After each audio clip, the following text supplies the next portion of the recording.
where stars whisper secrets untold. A rift tears through the astral veil, and sanity reigns, its grip unfolds. Cultists chant in shadowed halls, their voices a hymn to chaos unbound. They conjure up forbidden falls, to summon the fallen, lost and unfound.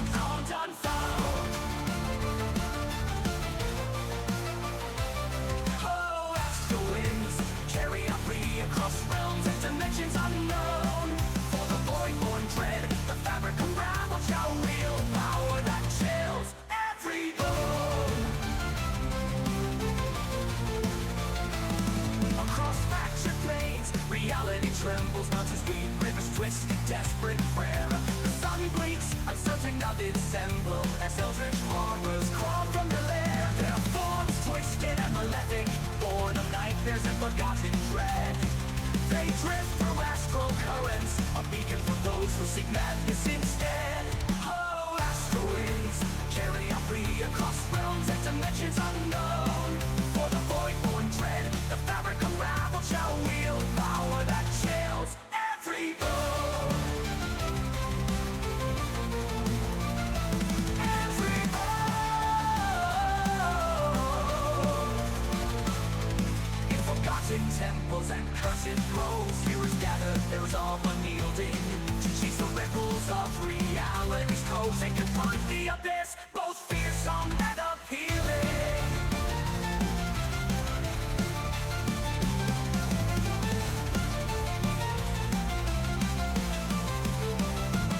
Oh, as the winds carry up free across realms and dimensions unknown. For the void-born dread, the fabric unraveled shall wield power that chills every bone. As the final verse echoes the starlit skies and death trembles on the lips of all, the abyssal maw opens galaxies within, ready to consume all those who stall. Yet whispers of valor and unity persist in the eminent astral reckoning. Perhaps hope shall win.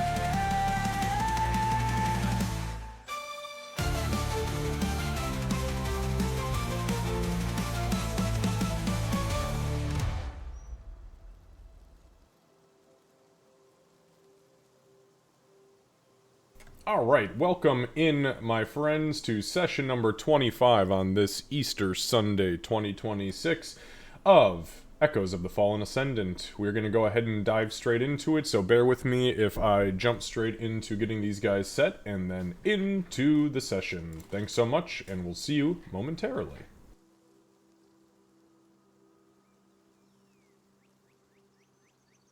To different. Alright, guys, hello. Gonna go ahead and dive straight into the recap here for session 24 and then head right on into session 25. So, first and foremost, session 24 last week started off on Winnell the 27th, 4253 PFH at 11 a.m.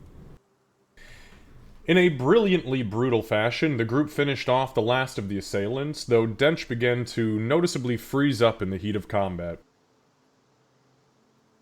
Afterwards, Dench spaced out. He became quiet and appeared to be suffering from some sort of shock. The group sat him down, and Amelia stayed with him outside the cave, while the rest of the group entered the cave with laser focus on finding the stones. Instead of finding the stones, what they found was an effigy, some sort of letters scribbled on one of the walls in blood, and a handful of corpses. They successfully identified one of the corpses as Payne's friend Dalinar. He, Payne, took him from the cave. While Canis and Lyra finished searching, they determined that there was nothing remaining in the cave of note. They all left the cave and looked after Dench for another few minutes before heading back into the cave with Amelia this time. Once inside, their masterful powers of dark vision revealed to them that they'd missed an entire section of the cave the last time around, and wouldn't you guess it was home to a massive rat's nest speckled with glowing green shards and a demonic-looking hourglass filled with tongues. Lyra summoned her disc, and over the course of the next 20 or so minutes, she transferred all of the valuables to it via the mage hand, while placing the shards into a flask of holy water. They exited the cave once more after dismantling the effigy and made for the road. After another long half-day's travel, the group arrived back at the replenishment encampment with Pearl and Goran in tow. They spoke with Tundra briefly, and to her dismay, they told her that they took absolutely no time in trying to identify any of her lost trackers. Afterwards, Payne asked to make a funeral pyre for his fallen friend. Tundra offered to sell the group a Speak with Dead scroll if they wanted a final conversation with him before sending him into the afterlife. And thus, they pondered. Okay. And that's where we left off. So, RP for last week, 50. It wasn't honestly all that great or important. Skill checks, 50. I will tell you this, you guys definitely missed out on at least another 100 to 200 points there. And the combat was 335 each. That was a big fucking combat, by the way. So, everybody will gain 435 experience points, except Dench will gain 335. I'm just gonna put it in here so that he can see it when he pops on. Okay, session 25, Winnell the 27th, 42:53 PFH. Excuse me. No, it is the 27th still, yep. 9:30 p.m. is where we are picking up today. Alright, let me just change one thing here.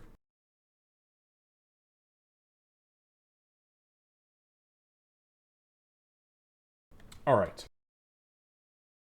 So let's go ahead and dive into it for today, if unless anybody has anything for me. Perfect. Alright, so we are going to pick up, so again, about 9:30, 9:45, give or take. You guys are in the encampment. You were just getting ready to kind of like settle in. Tundra had just left you a moment before, and yeah, you guys are here doing your thing. So, I will flip on some ambient music and let you guys get down to it. You tell me where you're going and what you're doing. I've got a question real quick. Sure.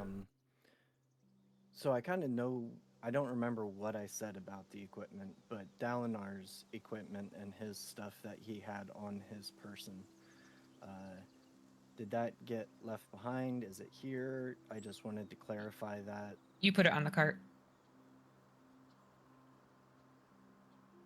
I remember you said specifically you put it on the cart. Yeah, we could say it's on the cart. Okay. I just wanted to clear that up because I couldn't remember what was decided, and we just kind of made our way back here. Yeah. I mean, it was kind of rushed back to this point, which I totally get because you guys want to get the fuck out of that place.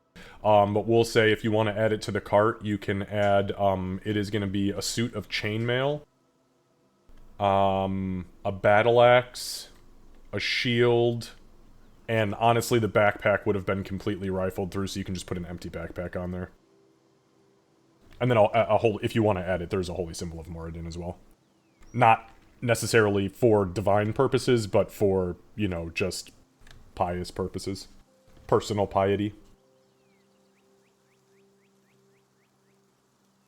Could you say that one more time?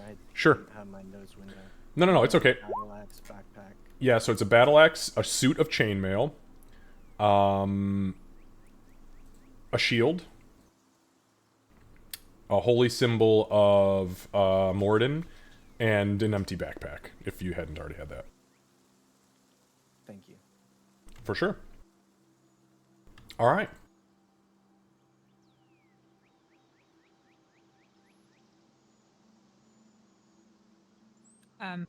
So Lyra was planning on moving over to where Dench is at. There we go.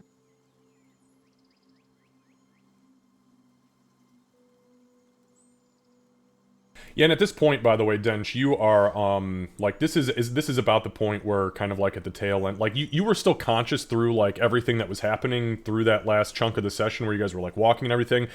but you're very in and out of it, just kind of zoned in, kind of, 1,000 yard stare sort of thing. Once you guys got back here, you went and sat down by the log with Pearl because that was kind of like the place of comfort.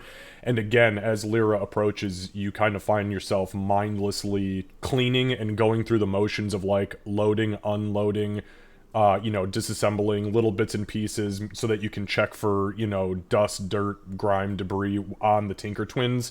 But you are like kind of coming back to. Is this seat taken? Oh, no, please come and have a seat. Get comfortable. At this point, Goran kind of awkwardly stands up and he pulls one of the javelins out of the ground that was sticking there, and he goes, I don't think this is my conversation, if you'll excuse me. Oh, okay. Right, Goran. I do want to talk to you later at some point, but Oh, thanks for hanging out with me. of course, Dench. Yep. He's right, though. So Papa always said that when people are feeling their feelings, you let them sit in the mud and you sit with them and you don't let them live there. But Mama always said that there is a time and place for conversations about feelings. And Canis said that the time is never and the place is nowhere. But I have literally never found that to be true. So, uh, I was just curious, is now an okay time?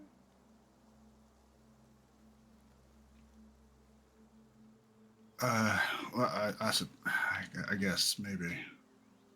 I don't know. I don't know what that was. I think I'm losing my fucking mind, if I'm being honest. So, was there something specific that made you feel that way?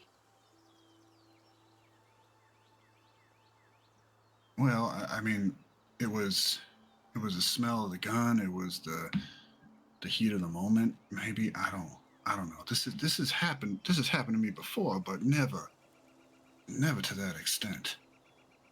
And I feel like it's been happening more and more lately, and it's. I'm concerned. I'm becoming a goddamn liability. Not a liability. I also think that maybe this is something you need to go through so you're not a liability. You're with the right group of people to go through something like this, it seems. I'm a little concerned that it might be my fault. How could it possibly have been your fault? Papa told me to wait to give you the gun. I gave it to you early because I'm terrible at keeping gifts. Well, I mean, I have been wondering if maybe I'm not ready for this quite yet. The way I reacted. Well, about that, I have a question. Sure. I really think that Tinker Twins like you a lot. Because I put them in my backpack, and then you had that. You remember how that happened? Like, are you really good at pickpocketing or something? No. I dropped it, and then after the combat was done, I picked it up and brought it back with me. Really, that's close, but no, I picked it up. That doesn't make any sense. Well, it was on the ground, so I figured somebody should pick it up because it didn't seem like you knew. Oh, you mean it doesn't make sense how you? Oh, yeah. Well, yeah. Well, no. I mean, I wouldn't have left it. I wouldn't have left it there. I would have picked it up. It doesn't make any sense that I would. Okay. You were going through it at the time. I mean, I'm so. Oh yeah, I don't remember picking it up, but I assumed I did because it was in my hand. So. Yeah, that is a fair assumption. Do you feel like, I don't know, particularly connected to, like, can I hold it? Yeah, sure. And Dench will take it out of the holster and hand it over to. Well, I already had it in my hand, right? Because I was playing with it. Yeah. So yeah, he'll just like turn it around and make sure it's safe and all, and hand it over. Yeah, Lyra, you notice he does like a really quick but proficient check on it. Like, you know, he like kind of pops the two barrels downward, does like a downward check to make sure that they're completely clear, snaps it back up like he's been using them, I mean, for years. It's crazy how fast he is with it. And then he flips it around, hands it to you handle first, and he lets go. And And you hold it. This isn't loaded, right? Because I have a bad history with firearms and. No, I've been cleaning it and I've been making sure it's safe. So yeah, no, you're safe. Okay, I don't want to accidentally shoot you. So, okay, can I look it over? I want to see. I'm looking particularly to see if there are any arcanic runes or anything that I might. Okay, yeah, you can make an Arcana check.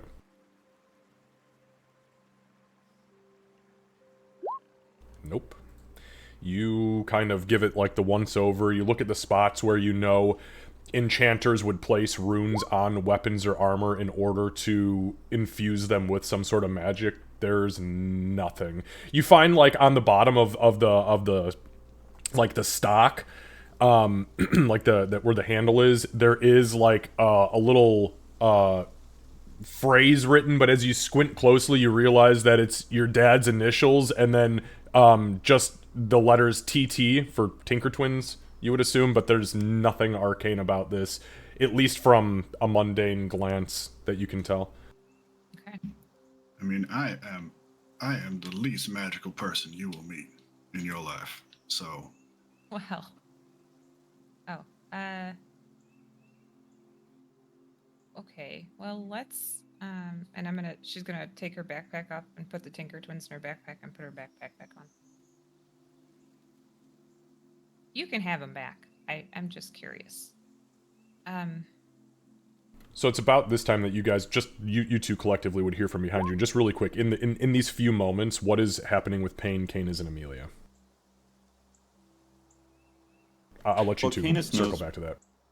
Canis is nosy naturally, but I think Lyra probably would have like given him a look of like no, so he just kind of stood aside, just waited by Amelia.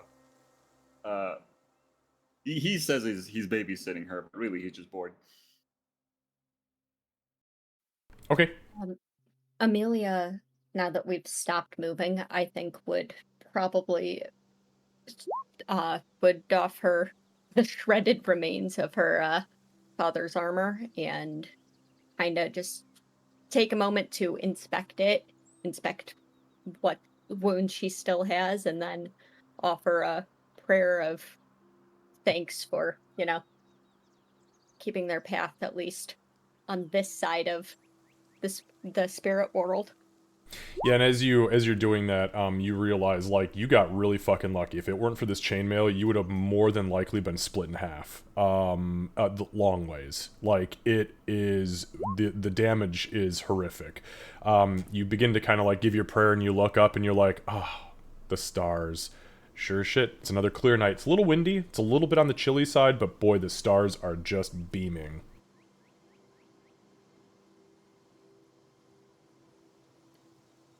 Anything particularly worrisome or not? Why don't you go ahead and give me a religion check? Because maybe. Yep, I'm very, very grateful to still have my intestines on the inside and not in a rat's mouth. Oh shit. Give me just one sec here. So, the only thing I'll give you with it, because a 9 isn't totally, like, out of place. You don't notice anything special, but what you do happen to notice is that cutting down the center from the most northern opening to the most southern opening of the interior, because this is a grove, so there is an actual opening in the clearing. You do see the constellation of the sword. The major constellation of the sword coming directly down the center from north to south. Okay. And then just because I know Canis is stupid perceptive, I'm pretty sure Amelia, there's not too much mechanic for it, but I picture Amelia's moving a little bit stiffly.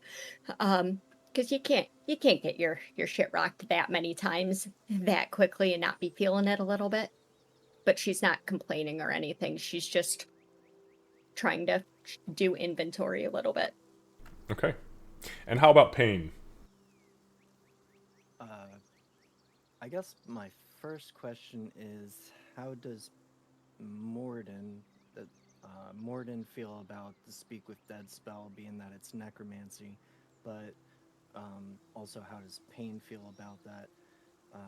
But he also realizes that Revivify and the resurrection stuff is also necromancy. It's just like maybe there's a line. Yeah, so schools of magic are only classified based on the effects that they create and manifest. So if you are a life cleric, you are going to use necromancy, whether you like it or not. Most of the healing spells have some sort of necromantic infusion within them. The resurrections, revivifies, that's all necromancy. I mean, without it, you could literally never bring back, a fallen king from the dead. So it is necessary. I think that Morden's teachings, and you would know this too, are more not of like what you are using, but how you are using it. Yes, you can use the school of necromancy. However, if you're using blight to drain somebody of every drop of water in their body so that they suffer a husky, dry death, it turn them into,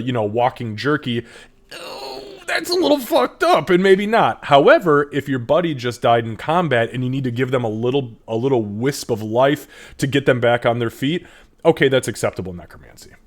As far as what Pain believes, you go any direction you want with that. But yeah, Moradin would be very like, we understand how it's classified, but there are some necessary things that we have to adopt in order for our people to survive.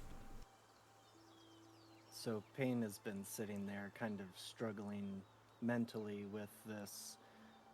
Like he knows resurrection's fine, and healing's necromancy, but then speaking with the dead when their souls pass. So he's just struggling with it at the moment, I think.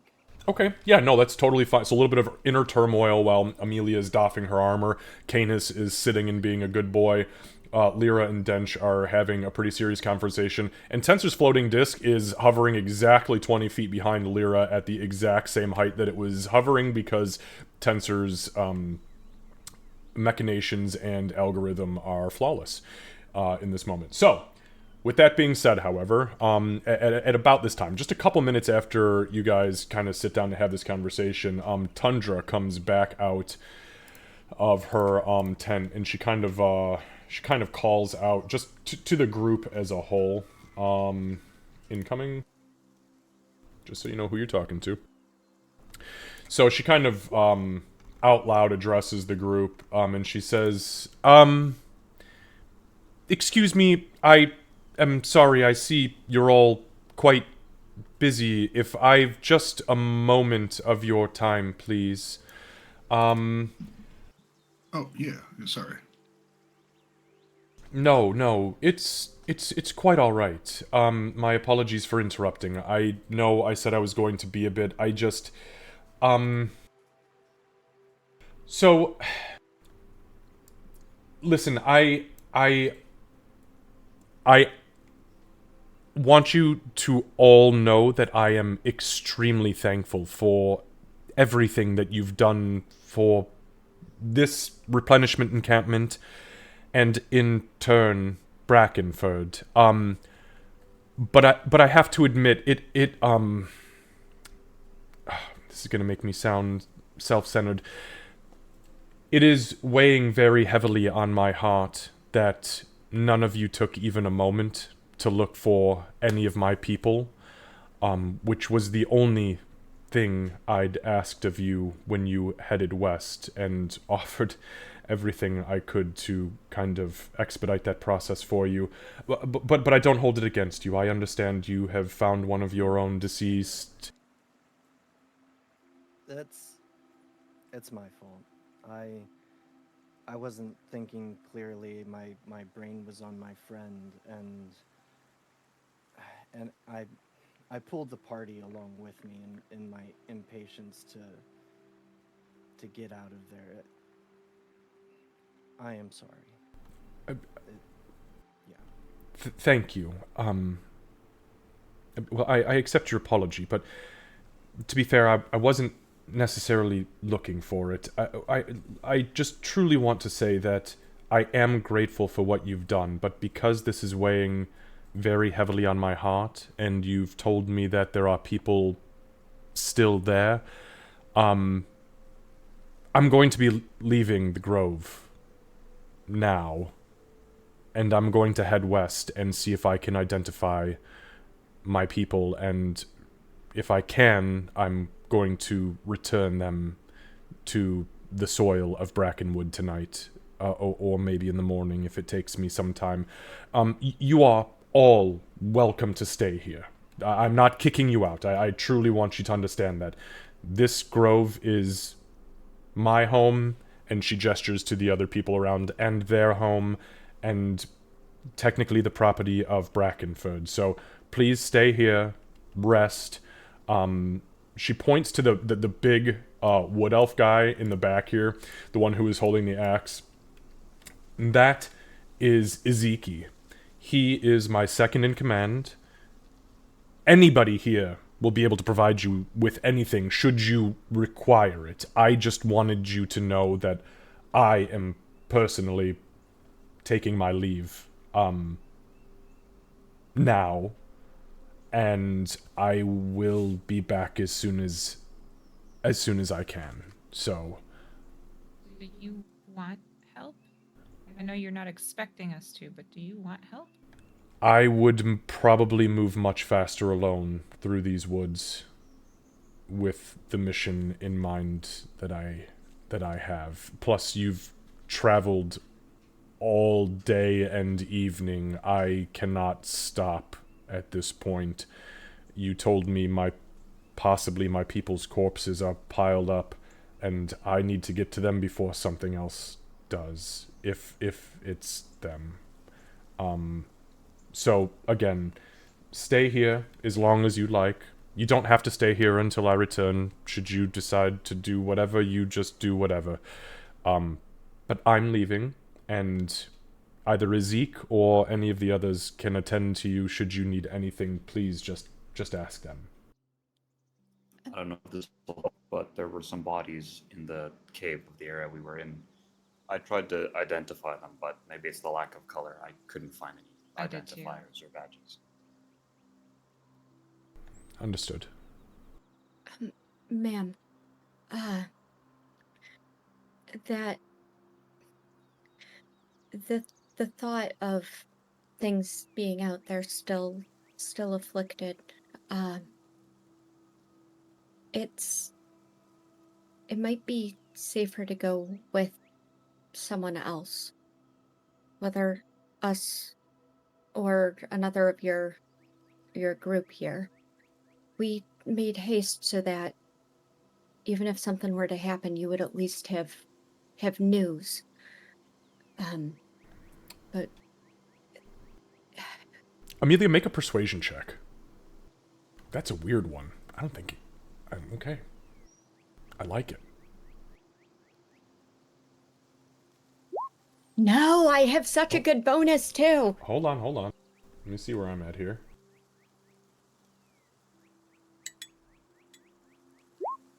Lyra What? was gonna pipe off it if it would help. No. It wouldn't. What is your modifier? You're just your base modifier, charisma modifier. My charisma is a +4. +4? Yeah, okay. So I rolled an 8, so you actually won that one. Because her charisma modifier is a -1. So she kind of stops, and you see she doesn't just listen to you, Amelia. You pick up, and Canas, you would absolutely pick this up, and Payne, you would too with your passive insight. She hears Amelia, and she stops and takes like a long, deep moment of consideration, and she says, I believe you might be right. Very well. The only other one here who's capable of flying by wing is Ezek. So I'm going to take him with me, and the others will remain here. They are just as much part of this grove as anybody else. Our accommodations are simple, but should you need food, water, shelter of some sort, speak with any of them. They only speak Elven, so just maybe be aware. I think I'm the only one without that language under my belt, so I think everybody's okay. I'll translate for you, Dench. Thank you. Thank you, madam, for that encouragement. You're right. If I traverse this thing alone and I wasn't thinking and something should happen, whatever it is, then the encampment and the grove itself would be in grave danger. So, thank you. I wish that I could offer to join you, but I certainly have no way of traveling by wing. Yes, myself and Ezek, Ezek is a druid as well, though much more novice than I, but we're both capable of,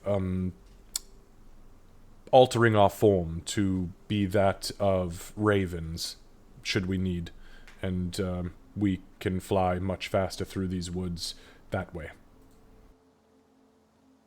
Is that a typical skill for druids? Druids who are capable of performing magics of a certain circle, yes. It is something the land provides us in return for our devotion to it. And she looks a little bit like a kid that just found out that the tooth fairy is actually real and not a horrible monstrosity. So she just nods and takes that in. So, if you'll excuse me then, we'll be back as soon as we possibly can be. Amelia is going to quietly, it's kind of intended as a little bit more of a prayer, but she's going to say in Elven, may you find safe passage under the stars. She kind of smiles and nods, and she'll return in Elven. You said that was in Elven, right? Yes. Yeah, so she'll just return in Elven. I'm not familiar with the call and response of those of your people, but thank you, nonetheless. That was an obvious nod to people of the clergy. Like, she was just like, I don't get you religious folk. Yeah, and she very clearly takes no offense, and she just, none's needed, just, the roads are dangerous. Or, sky roads, I guess? And just kind of trails off. Right. She turns around and she calls out in Elven, which translates pretty well to common. Ezek! The big, burly, wood elf guy kind of runs down, and through a brief conversation, you guys understand that she says, listen, we need to head west. I need you with me. There are still possibly things in these woods, but we've word that the scouts may be to the west as well as some of the guardsmen from Brackenford, and we can't risk sending these people back there by foot. It will take far too long, and we don't know what'll happen to their bodies in the meantime. Are you up for a flight? And Ezek puts his axe away, he straps his shield to his back, and he nods, and both of them kind of like begin to just kind of almost like comically flap their wings, and within like 3 full arm flaps, you guys see her robes and his arms kind of like begin to meld into this weird amalgamation of like flesh, cloth, and then a quick like pop and transformation into a blue and a black respectively raven, and the two ravens whoom, caw a few times, take off into the boughs, and you guys see as they fly through the tops of the trees open, the tops of the trees are bending out of the way of their flight path as they begin to fly to the west. That's a much more efficient way to travel. Huh. No, walking's okay. I was about to say thank you, but I prefer the land. Agreed. For once, Mhm. Canis. Cadus You looks agree. absolutely disgusted by what he just witnessed. Oh, Okay. crap. She distracted me. I'm going to check my backpack for the Tinker Twins. Okay, yeah, you look in your backpack, they're in there. She's going to slowly turn toward Dench. Then just still looking up at the direction of the crows. Caw, caw, and you see the trees closing up behind them. I don't know. I think that'd be really cool to be able to fly one day. Personally, I mean, stubbing your toe on a root, and all is much less fun than soaring through the trees. But okay. Everyone, now that I kind of have my wits about me again, I want to apologize again to all of y'all for my episode earlier. I wish I could say it won't happen again, but I honestly don't know. I don't know if that's something you need to say sorry for. Well, yeah, could have gotten somebody killed. Is what I'm concerned about. Payne will give him a smack on the back, and not on my watch. That's true. Well, if it does happen on his watch, we found he's very good at handling it. And it's the like sickly little like half smile.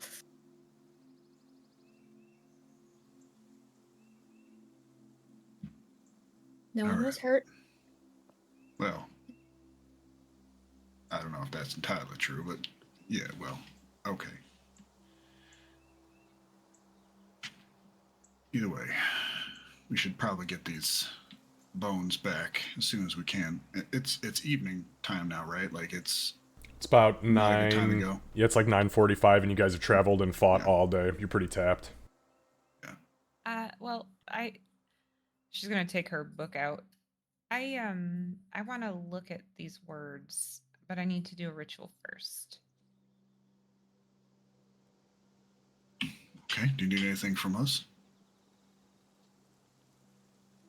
No, I don't think so. Just don't leave me here. If you decide to do something, maybe just wait 10 minutes or 11. All right. Suppose we should probably get ourselves situated for the evening, and then you do your ritual, and then we'll set up a watch, and then yeah, get some sleep. Bef- before we do any of that, uh, Payne, does the Forge Father and can you, Canis is covered in blood. He does look a little bit rough. Let me see. I think I used up all of everything I can do for the day. He took quite a beating.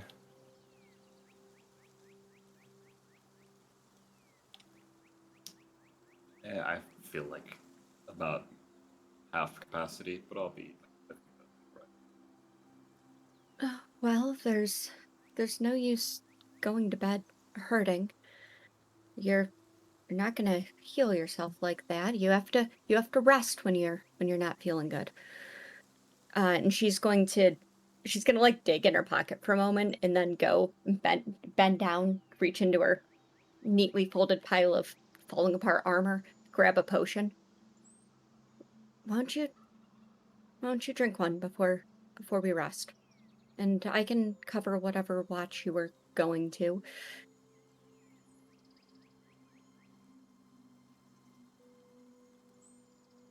I will take that. But, only if you're...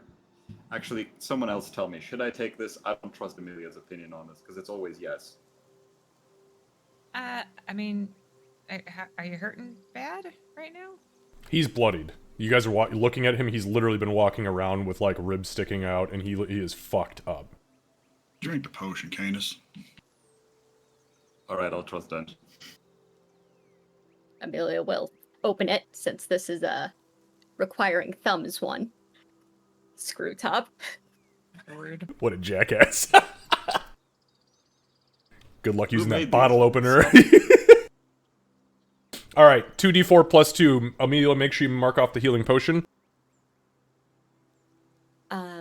The potion has been deleted. Alright. However, I'm going to pocket the vial so that I am not littering in this nice forest. Okay, yeah, go ahead and you can mark an empty flask. And then looks like you rolled a 5 plus 2 is 7, Canis. Yep. He looks way fucking better now. He actually looks way better.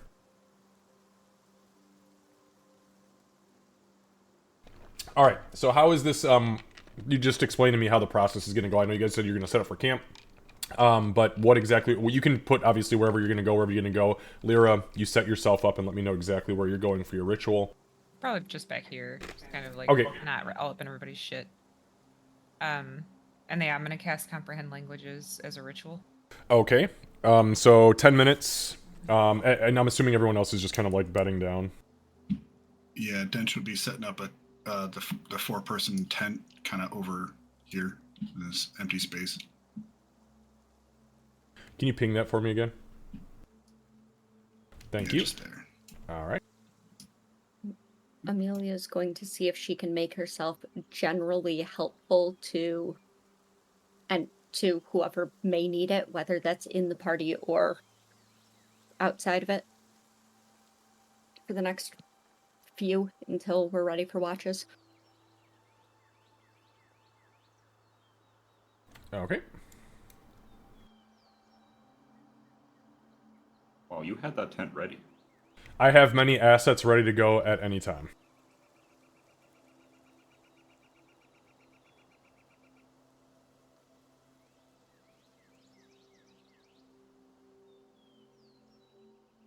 All right. Speaking of assets, sorry.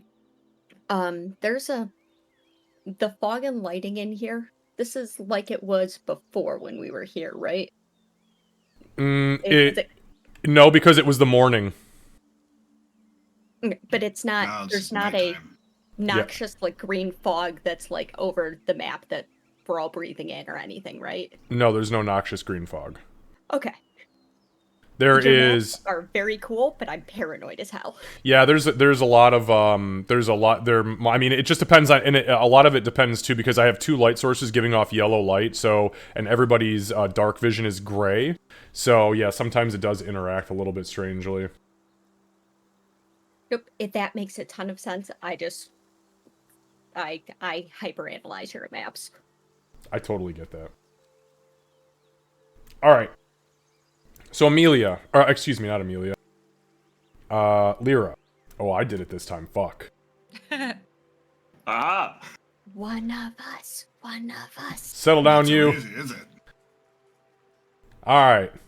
For the first like 5 sessions, I was the one who fucked it up pretty much nonstop. So, and then I was like, Candace, what the fuck? Why'd you make this character with this name? Then I just cut it in half. Yeah. All right. So, yeah, so... Lyra. Let me jump back over to you. So, so explain to me the ritual. It's comprehend languages? Yeah. So she'll set up her circle same way as she does with the rest of them, but she'll have her book out to be ready to be able to read it once she's done. But she kind of, traces sigils in the air and then probably starts part of the ritual would be her trying to start like speaking different languages as she's doing it, like doing the ritual in and out of different languages. Okay. So you go through the course of the ritual, which lasts 10 minutes. Upon completion, your book kind of slams shut. And what were you touching? You wrote the letters in your journal? Yeah, it was in my journal. Okay, so you immediately understand all spoken languages you hear. You also understand any written language that you see, but you must be touching the surface on which the words are written. Perfect. So as you let your hands go, after the ritual succeeds, nothing happens, and you read them all in the common tongue, just like you saw them on the wall, just like you wrote them down. Okay. Yeah, so you guys would see she looks at the book and she's like, "Oh, okay." I'm also going to put a little thing on you since you have this. You are not deafened, but I'm putting the ear because you comprehend Okay. things you hear. And the only thing you would understand written was the book. But you already knew it. I mean, you don't know it, but you know it. I know that I don't know. You know that you don't know. Yep. Okay. Yeah, so she'll look down at the book and then, "Oh, okay. Mm-hmm." Close the book. Stand up. Nothing. Nope. Nope. Probably gonna have to touch the wall. Hey, Dench, say something to me in a language that I haven't been able to understand. Dench calls over to her in an orc. Okay, yeah, and Lyra, you understand what he says. He What does says, he say? I am putting up a tent right now. The tent carries 4 people in it. There is a big tree next to it, and do you understand any of this? Yeah, so Lyra, you understand the literal meaning, but you cannot speak Orcish. Yeah. So in common, she'll say, "Yeah, I do. Are you doing that thing to me that I usually do to you, or were you trying to keep it easy?" Oh, well, I guess I was just trying to keep it easy just to hear if he understood what I was saying. Yeah, I've never had anybody speak Orcish to me before. I mean, I try not to speak Orcish to many people just because it sounds so angry, I guess. Yeah, it does sound a little aggressive. Yeah, meanwhile, everybody around me is hearing like Klingon, basically like, "Oh gosh, Yeah, you actually see, like, Goran, he shifts his position to have his back kind of, like, away from you, and so that he's got you at least in his periphery. He's not making any moves, but he's like, as soon as he hears it, he's like, what the fuck? Like, usually when we hear that, we're being raided. Yeah, sorry. I apologize. Sorry, I'm just, I don't normally do that. Where everything's cool. Everything's cool. Goran just kind of, like, nods. He's like, oh, all right. Sorry. Yeah, yeah. Well, that's fun. It didn't do me any good for the words, though. We're gonna have to go back. So that's awful. I don't want to touch the wall. Well, does it matter for your spell if it's the book or the wall? No, but I'm probably gonna have to go identify it. So at this time, Tensor's disc, and all the loot and everything falls onto the ground, including the flask and the hourglass. I mean, that was gonna happen eventually. I gotta sleep, so. Where was the crazy bones were in the flask that was on the disc? Yep. Nobody touch it. I'm just gonna put a little box so we know where all the shit is lying. And I take that back. It did not have all the loot. She put all the loot in the bag. Yeah, it's the tongue. The flask and the hourglass. I'm sorry, I wasn't around for the plan for the hourglass. I know we don't want to smash that with blood around, but we taking that back to Klee? I don't know if we want to bring it to Klee necessarily, but I don't want to smash it here either. I agree. I do think we should take it back to the person who's currently studying all of this. Oh, but then we have all these stuff. Are there? So I Well, know it was empty. There's wasn't no it? tongues. They're yeah, empty. that's what I was just about to ask. All the tongues were gone. It's still. I know. I'm just making sure no more have shown up. Okay.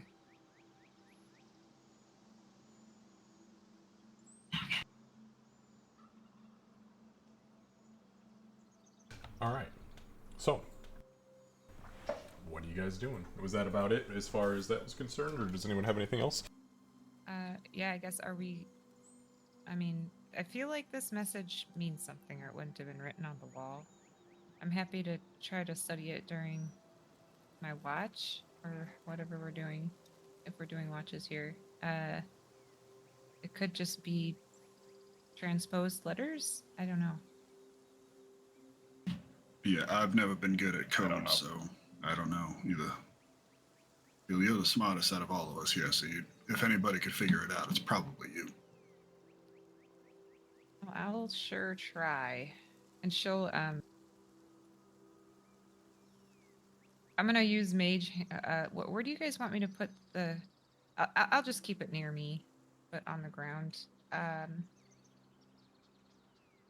guess I'm gonna grab my bedroll off of the cart and probably just set it up over here. Okay. Well, we got the tent all set up. Wouldn't you rather sleep there? Do you guys want the creepy stuff in the tent? Well, no, but I mean, we can keep an eye on it during our watches, you know? And none of us should spend a full night by it. We Agreed. include as part of our rotations. Okay. You want to just leave Yeah. it where it is then? Or do you want me to move it? Yeah, I think that should be fine where it is. Yeah, let's not risk moving it more than we should. Okay. Well, yeah, during my watch then I'll try to figure this out some. Who's I would kind recommend of... Sorry, go ahead. not staying outside. I think I hear thunder in the distance.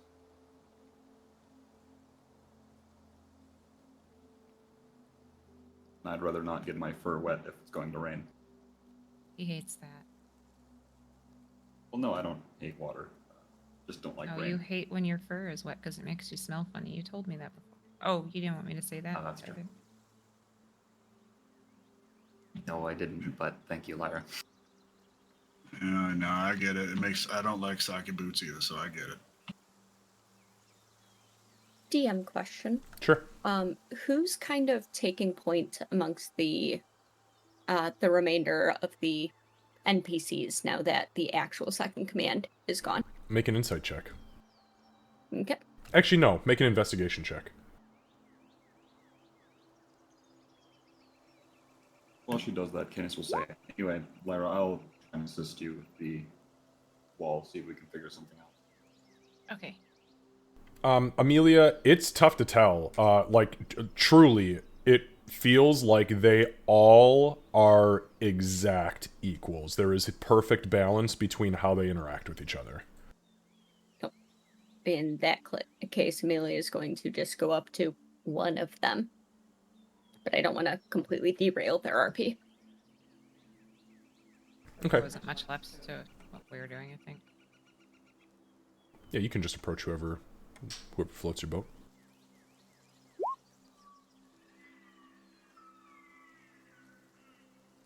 And she would say in Elven, excuse me.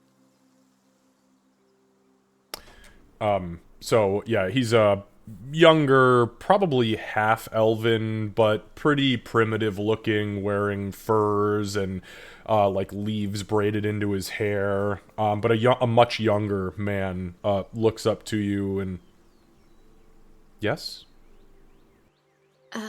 We have an item that we found that, well, we need to keep an eye on it, but we want to make sure that it's not in the way. Is where we set it okay? It's not going to interrupt what anyone's doing? He He's kind just of going to kind of gesture back to it. yeah, he like looks past you and he says, what is it? That's partially what we're trying to find out. Nothing good, that's for sure. Well, that's foreboding. I suppose as long as somebody keeps an eye on it, it's fine there. We were planning on keeping our usual watches through the night, including that as part of it, but thank you.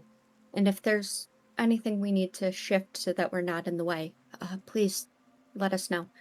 Most Uh, of us, except for our friend back there, speak the Elven tongue. Oh, okay. Well, thank you. And he stops and he kind of like looks up at the trees in the clearing, and he kind of inhales deeply and he says, I think there's a storm coming." Uh, is there anything we need to do to prepare for that?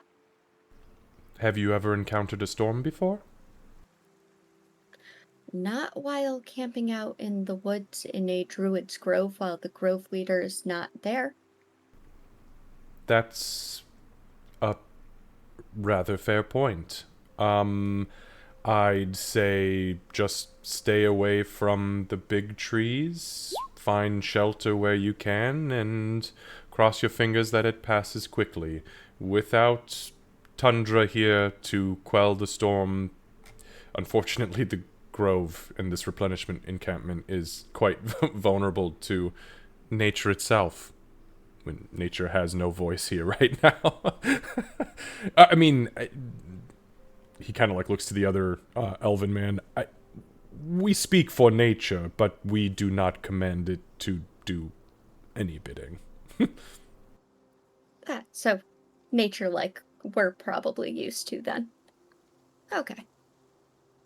Yes. And he kind of like glances past you and at the crippled suit of chainmail on the ground, except maybe a little bit more apt to survivability in said natural surroundings. And she'll just open her mouth and just like, yeah, that's fair. Thank you. I'd like to think that kind of at the same time. I just didn't want to interrupt his RP. Understood. Canis's like ears will kind of like twitch, kind of like twist, kind of backwards. And he'll just kind of be like, "That sounds big. We should probably grab the weird-looking stuff and move it where it probably won't be washed away." We as her conversation ends, yeah, we're not going to probably want it by the big tree. Which one? Yes, but I was thinking directly underneath its boughs, arms things. Branches?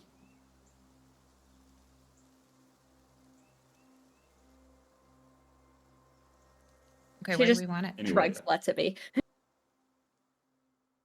Where is it gonna go? I'll use the mage Alright, hand so- to move it. No, do we they want to just said move there it was. in our tent? Oh, you want to put it in the tent? Is that what you said? He's asking. That was RP. Oh, sorry. You're kind of breaking up a little bit, Lucy, so I'm just trying to make sure I'm Oh, understanding my correctly. bad. No, you're okay. I had asked if they minded if it was there, and they said that seemed okay as long as we were keeping an eye on it, but then they said to be careful of the trees in the coming storm, because nature will do what nature does. All right. Well, how about this? How about we just stack some rocks around it, keep it from floating away, and that should probably keep it safe. Depends on how strong the storm is. Of course, if we're talking about hurricane weather, then I mean, there's nothing we can do, and we just gotta hope we survive. But I think stacking rocks should probably keep it in one place. It's not like we're not going to keep an eye on it. Exactly. You see it floating away, well, do what we can. Why don't we just use this? And she's going to bend down, pick up her armor. That would do We it. could also just It's pretty unhook fucked the anyways. cart from Pearl and put it on the cart. That would do it too. Yeah.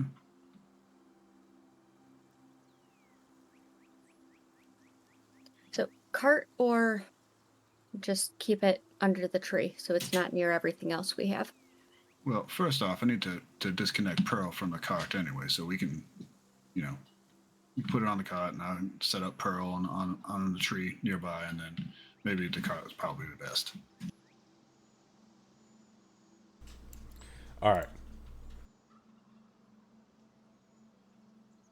I am going to also just leave my chainmail on the cart as well. Understood. So you're gonna put your chainmail in the car, put you down here. Lyra, where are you? Because I'm assuming you're the one moving all this shit. Yeah, I'm gonna use Mage Hand to do it. Yeah. Moving Pearl off the cart for. Oh, yeah, Yeah. I just disconnected her. Okay, give me just one moment, y'all.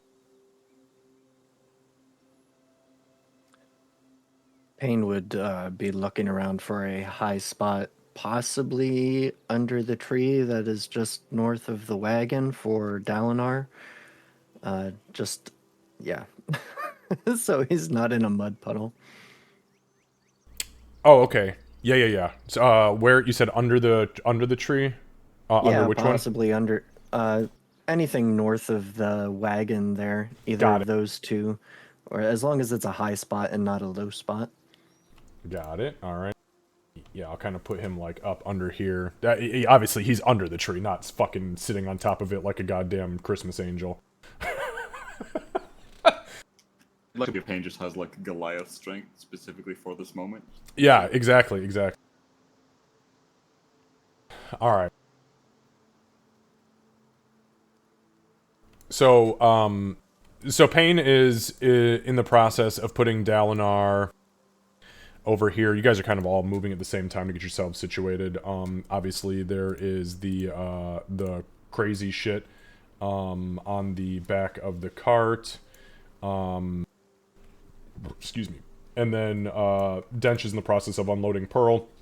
Lyra, which takes a little bit, a couple incantations worth of conjuring the mage hand, lifting the items up, placing them on the cart. Amelia is hoisting her chainmail over there, and Canis is obviously just, being a good boy and watching everything go down. Supervising. Yeah, of course. It's about that time that, like, as you guys are kind of all collectively standing here,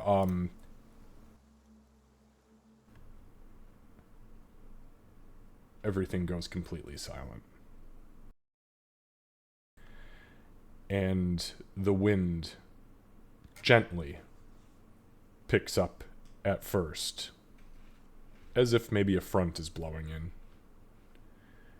And you hear a clap of thunder, and you look up into the boughs of the trees, and you see a massive storm cloud form almost instantaneously above the opening in the grove.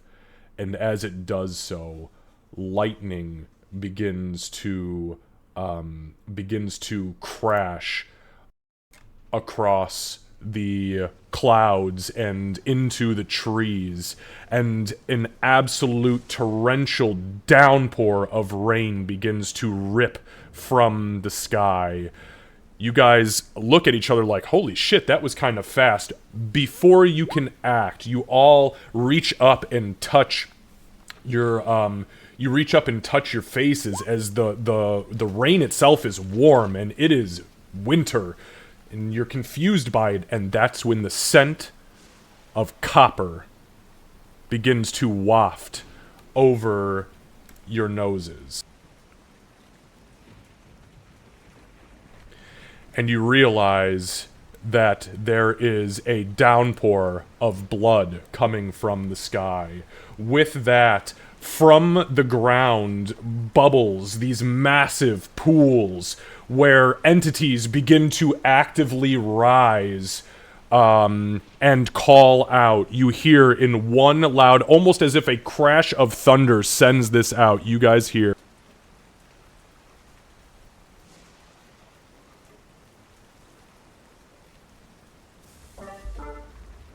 "Find the beacon! Kill the rest!"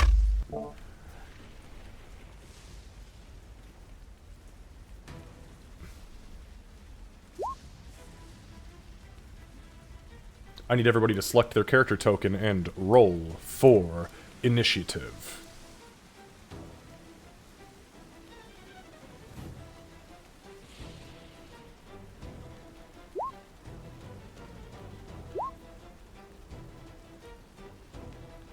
Damn, Dench is ready.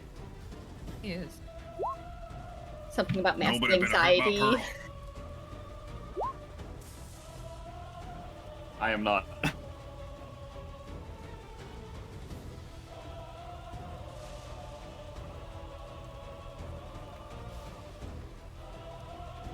Okay, give me 1 sec. Pain. Pain.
Give me 1 sec.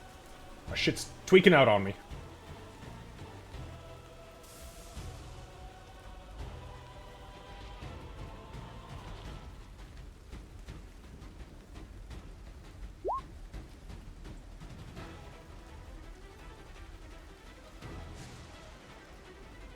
Alright. So, as these entities begin to rise up and out of these pools, you guys are like, fuck. You hear what you hear, and everything immediately kicks off. Amelia, you get the jump as these entities rise up and out of the pool. And by the way, the fires go completely out. That's why the light source has been taken off the screen. At this point, everything on this battlefield is considered difficult terrain. Dench has a Dench? 23, but he's at the bottom. Oh, hang on. What does he got? Oh, you know why? It's because I pushed next. Give me 1 sec. It's because I pushed next. There we go. Dench. Okay, anyways, back to what I was saying, though. Everything on the field is difficult terrain. Okay. Dench will step between the nasties and Pearl. And he'll take out his bow. Wait, did I put it on the cart?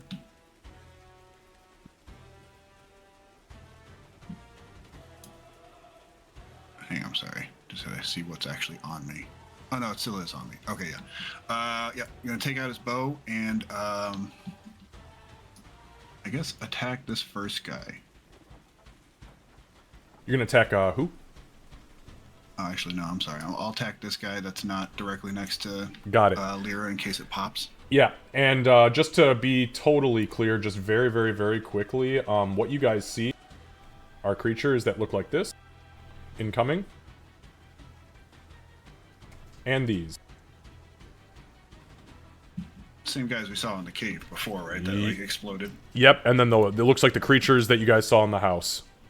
Yeah, these guys suck. Really hoping to not fight these guys, Kev. You're gonna learn. He always finds a way. Alright. Yeah. Go ahead and give me an attack roll, please. Okay. This is with your bow, correct? Correct. Because for all I know, the Tinker Twins are still in the bag. For all I know, too. Okay, yeah, a 22 absolutely hits. Go ahead and, oh, the damage is 7. Okay, got it. Okay. Yeah, that's it for now. Yeah. Okay, yeah, so you fire an arrow, boom, quick shot, boom, hits this thing. You see the arrow pierces it, blood kind of spurts out of it, as, you know, it does. Yeah, that's that.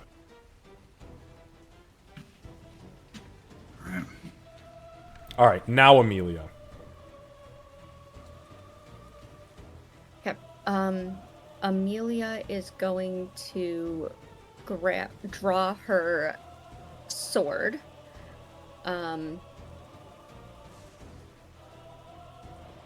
She's going to, just in case the other people weren't aware of the creatures behind them, she's going to yell in Elven, look out, they explode when they die.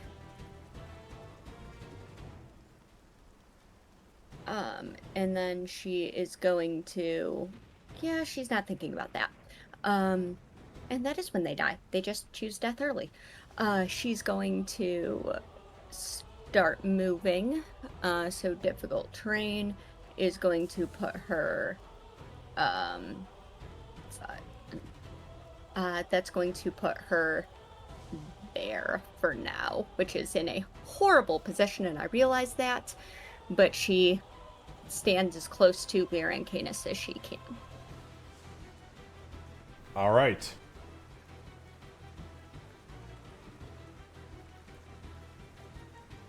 Okay, so, so this entity in front of you rises up out of the blood pool. You hear it mutter a very quick incantation. Where is it? The one directly in front of you. Okay. Zoom in. Yep. Can I try to recognize what it is? Yeah, go ahead and roll an Arcana check. You know how this works. 32. You recognize this as... Let me see if it's on your list. Yes, it is on your list. This is the incantation for Vampiric Touch. Anything? That sucks. Okay. No counter, so it pleats the incantation. As it does so, it lunges towards you, Lyra.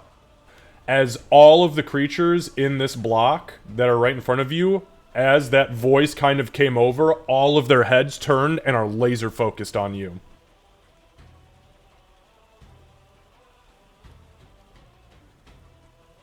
Give me 1 sec. If that hits and counts as a... Don't need to worry about it. Roll the nat 1. We'll leave it alone.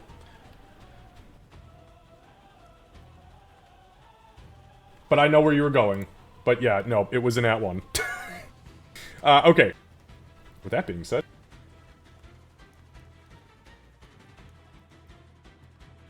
This one also flies over. And we'll do the same thing.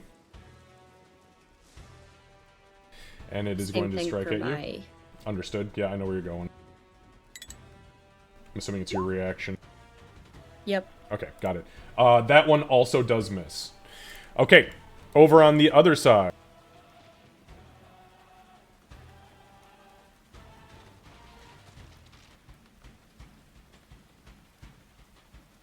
These entities also mutter these incantations, and both are going to strike out at this guy.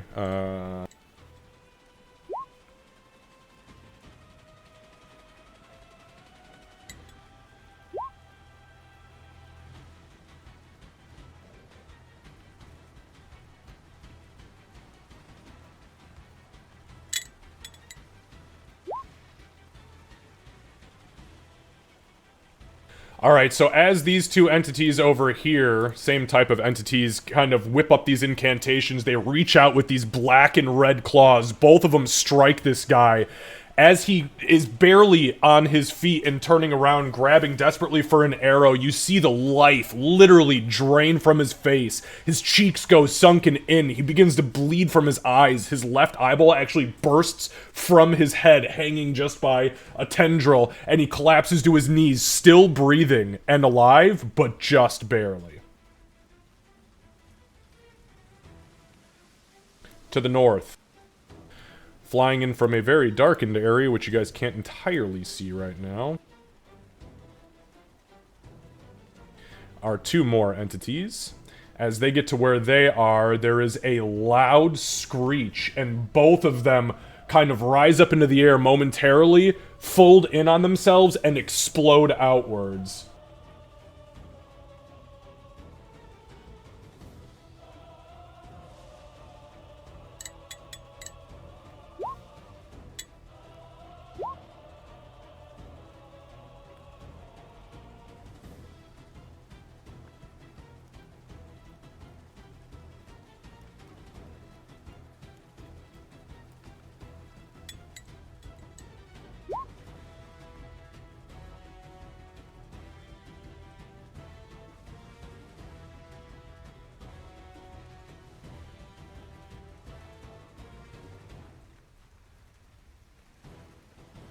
Holy shit. Okay. Okay, so, the guy on the left, as these two entities explode, their bodies disappear.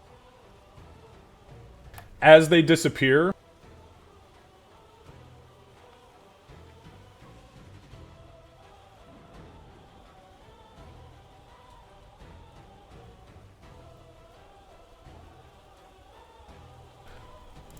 Gorin and both of the scouts are left covered and screaming in this hot, bloodied-looking acid.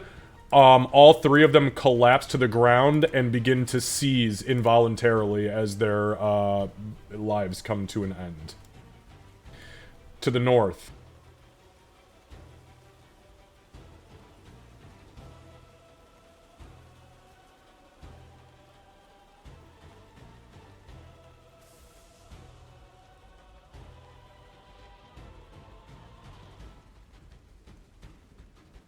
Alright, this entity right here is going to try to attack Pain with its incantationed hand.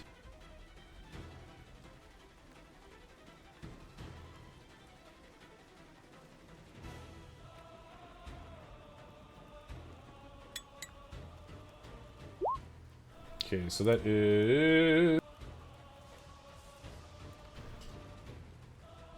Okay, so that's a 16 to hit total, which I believe is a hit. It is. You have a 15. A 15 is with your shield, right? Yes. Okay, and I'm assuming that is not out while you're moving a corpse.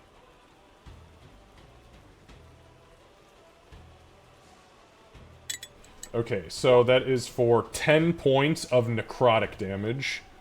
As something grabs you in the back, you feel its claws kind of like not pierce through your armor, but phase through your armor, and then as it retches backwards, you feel this cold, like iron cold energy being pulled back through you, and you smell the crimson again. The entity that flew up over here, it rises up above you guys, and as it does so, it again detonates outward. So I need a Constitution saving throw from Lyra, Canis, and Amelia. 5 to... Okay, yep, that's right.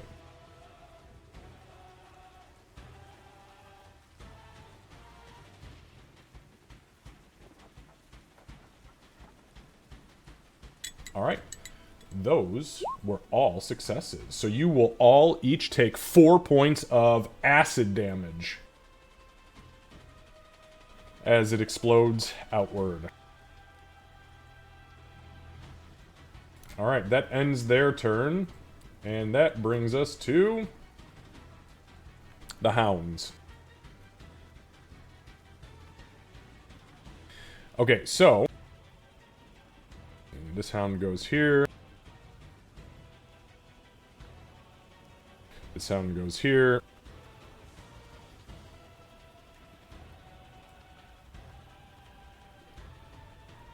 I'm going to be intending to use my reaction for either for honestly Canis or Lyra, one of our squishies. I trust Stench's constitution more. Understood. I'm doing movement first, FYI. Okay, so I'm gonna start with this one over here.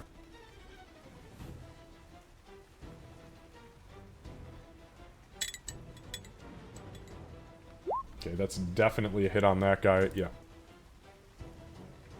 So the hound jumps up behind this guy, grabs him by the back of the skull where he's kind of already starting to bleed, and as he rears back, you guys just see nothing but hair, bone, and internal organs spray as he falls forward on the ground. Moving over to this side of the map. Pain, I'm going to do your attack first. It is going to try to bite you. Without the shield, it would be 13 then. Yeah, and that's a miss. I rolled a 7. Okay, so Canis, there's going to be an attack on you from the one just north of you.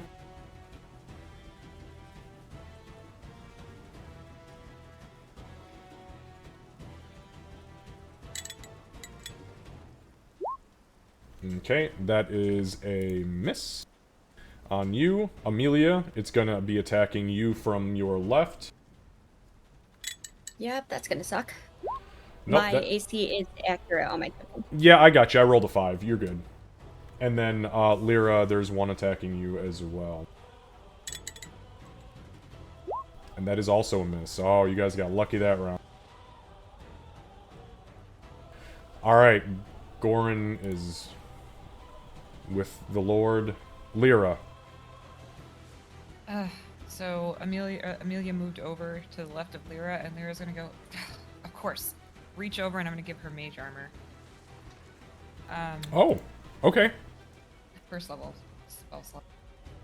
And Okay, then, That's yep, burn. 13 plus dex. 13 plus Dex. dex, yep. And then she's gonna say, "Keep us all alive."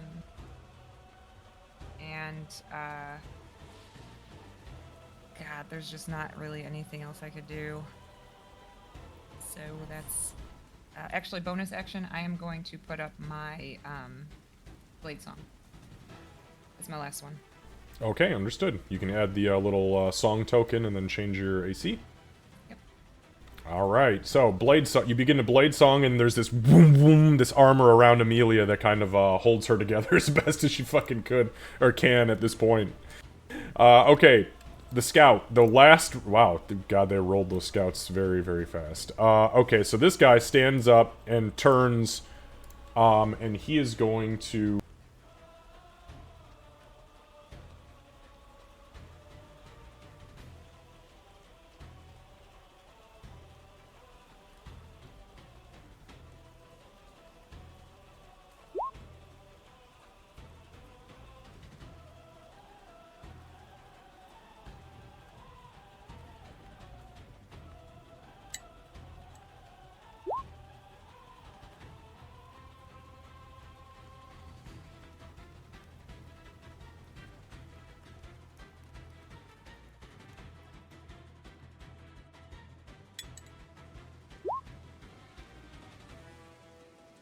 So this guy gets up, he turns around looking at the blood and chaos on the field already, and he already has a scimitar in hand, and as he slices upwards, essentially an uppercut on this bloody looking mephit thing, he slashes the absolute shit out of it.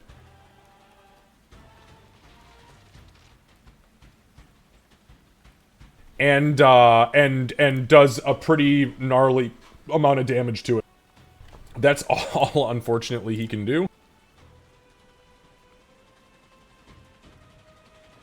And he ends his turn. Canis. Okay, I will try and fight the one that tried to attack me, the one at the top, I believe. Got it. And Lyra is right behind me, so I will use Bonded Ally. Okay.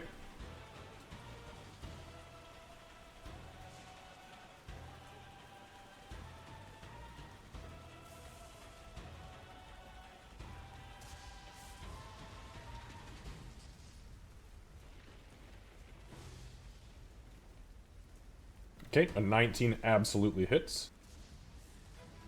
Sorry, my dice are rolling really slowly. It's alright.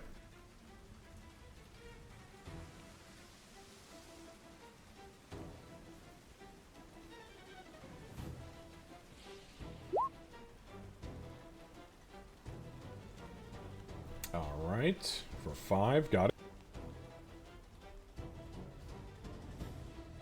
Oh, actually, I don't Plus think I get 2? sneak attack because he has no enemies near him. Oh, but I had advantage. No, I do. You had advantage, yeah, you're good. Yeah, 7 damage. Alright, you bite into him. It's bloody. It's pretty gnarly. You tear out a chunk of writhing, bloody flesh and coagulant, and there's not a whole lot else that's there. Still looks okay. Anything else? I will bonus action turn to Pain and go. You're on your own, but if you keep an eye out for the movements and the eyes of the blood hound, you can easily tell what's going to do. Helping action Pain against that bloodhound. Okay, understood. Against the Bloodhound. Alright, and then on to Pain. What does it take to equip a shield? Full action. Okay, so no shield then. What would it take to drop my backpack? Full action. Just drop it on the ground. Full Yeah. action. Yeah, because you're going to have to unsling it from your back and actually physically drop it. Yep. Okay. Next thing then, listening to Canis, I am going to pull, I hope this works. I'm going to pull the holy water flask off of my hip, and the description says that it's a ranged attack, but I kind of feel like Pain would like hold it in his fist, look the blood demon in the eye, and just like punch it in the face and break the flask in his hand and kind of smash it into the blood demon. If we can't do the melee attack thing, then he'll do the ranged splash attack with the holy water. Okay, give me just one moment. Is it like uncorking it and that's the range attack kind of thing? It says that you like splash it on Yeah. them if they're right next to you, or you throw it and I guess it breaks. Pain's more melee though. Yeah, no, either way you make... It says, in either case, you make a ranged attack. Whether it's a 5-foot range or a 20-foot range, it doesn't matter. Because you're either splashing it in their face, right? It's like throwing dust in someone's face. You're not going to make a strength bonus to hit somebody in the face with dust. Or, you know, splashing acid on them. So yeah, it says, in either case, make a ranged attack. Okay, how can I do that easily? I have the unarmed strike with a bonus of 3. I think 1 comes from my strength and 2 comes from my proficiency. So if we just subtract 1, is that cool? I don't have any ranged weapons. Yeah, so you're just gonna make a dexterity... You're just gonna make a dexterity check plus 2 then, because, yeah, it's just your... or your unarmed... What's your dexterity versus your strength? My dex is a 0 bonus. My strength is a 1 bonus. Okay, so yeah, you just roll the unarmed and subtract 1.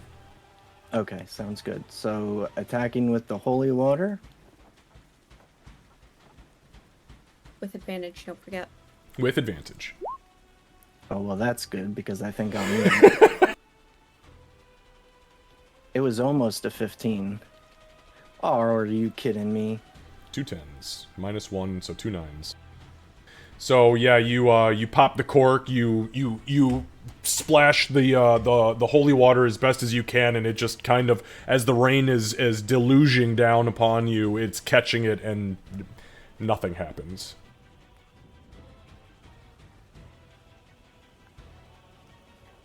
I wish I had a bonus action. I don't think there's anything else that I could do. I'm out of spells. Oh, I was really hoping. Okay. I guess that's it. That's me. All right, back to the top, Dench. All right, 2 questions actually. What are the yellow dots on the baddies here? Yellow dots are always concentration. Oh, okay. Yeah, they've all got glowing black and red hands. Okay. And second question for my gunner feat. It says being within 5 feet. I'll just put it in here. It just says being within 5 feet doesn't impose disadvantage on range attack rolls. Does that include bow, or would that just Nope. be guns? Nope. It's just like we talked about with the difference between this and the specialty archery feat. They're both totally different. This is only firearms. Okay, fair enough. Okay, then in that case, Dench drops his bow and pulls out an axe and tries to. Was this the same one that I attacked earlier? Yes. Yep. Okay. He will attempt to bury it into his forehead. Understood. Or their forehead. Understood. I don't know the gender. That's fair. It's a fucking blood monster. Get fucked. Eat shit. Get to do one more of those. Oh, two. fuck. Yeah, that'll do it. Alright. Plus that. Oh, this is for the superiority, or the, Yeah. What, I didn't see it come across. What was It it? didn't come through there for some reason. It was 3. 3? Okay, I gotcha. So we're looking at a total, oh, no. That's weird. It actually says Savage Attacks, Critical Damage 2. It's built into, yeah, if you look, it says 24, 3 plus 6, and then 2. So the total damage is 3 plus 8, which is the 6 plus the 2, is 8. So it's, yeah, it actually totaled it out correctly. So it's actually okay. 8, 9, 10, 11. Okay, got it. Perfect. But this guy pops, right? Nope. It is not Oh. even, it's barely bloodied. Oh god. Yeah, so you tougher than I strike the shit out of it, and it sends the... Now, the little methody-looking things have been going down like shit. These guys are a little bit more rough around the edge. But you hit it, and it sends a blood spray. Its body shrinks a lot in size, but it's still there. Okay. Yeah, Dench kind of prepares for the shit show that's gonna come in this round. Amelia. Amelia just thanks, turns and I absolutely misspoke on my last round. I realized that after. I meant to say that I pulled my shield, which is why I didn't attack, but I said I have my sword. So I'm going to just attack. Okay. So I'm going to attack the one that Dench has been working Understood. on. Yep. So two-handed. Understood. Go on and give me that stanky stank. Oh, shit. Yep, 18 definitely hits. Holy shit. In the name of the sword. And in the name of the sword is right. As you strike down on this thing, it pretty much splits it in two, but you see its body kind of writhe and kind of recoalesce. It doesn't regenerate, but it kind of builds itself back together. It is still standing, but it is not looking good. Okay. I, as Cat, would like to try and start moving back towards Pain, but I want to make sure that I can actually see him in the fact that he is alone. I would say since you are facing completely away from him, no, you cannot. You are facing the Okay. totally opposite direction at this point. Now, if you would have taken your action to look for him, 100%, but... To be fair, I think Canis did kind of say you're on your own, but we watched this and that. Right, but she would still need to take her action to look past a tree, 5 enemies, and all of you guys in a downpouring rain in order to identify that he was alone. Canis says a lot of shit. That's fair. Canis does say a lot of shit. On a similar question, is the fact that this guy is all alone, is that visible? I would say since you're facing that, well, you know what, okay, yeah, so your dark vision does, well, again, because of the situation, it would take your action to identify it. Fair enough. Okay. Then I stay where I'm at and focus on trying to get my sword in the way if someone attacks the party, minus Pain. Alright. On to the next little shit's turns. The little prick here is going to attack Lyra.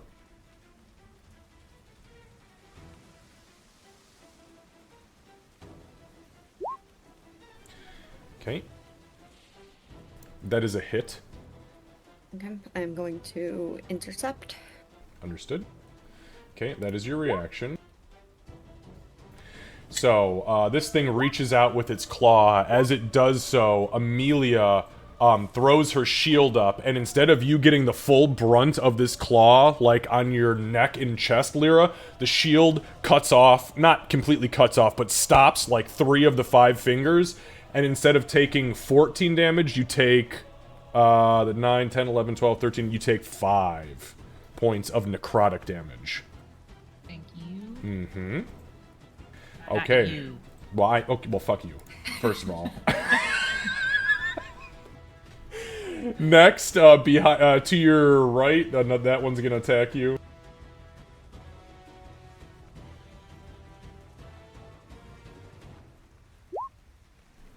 That is also a hit. You're 16 right now, right? I am. Okay, that's what I thought. Just making sure I'm not trying to. Not trying to cheat you guys here. So, as the shield goes up, you kind of flinch instinctively backwards, and you feel a cold hand on the back of your neck that goes down your shoulder. As it does so, you feel the sanguine life force that is your blood drawn out from you for another 11 points of necrotic damage. Over here, on the eastern, or on the western front,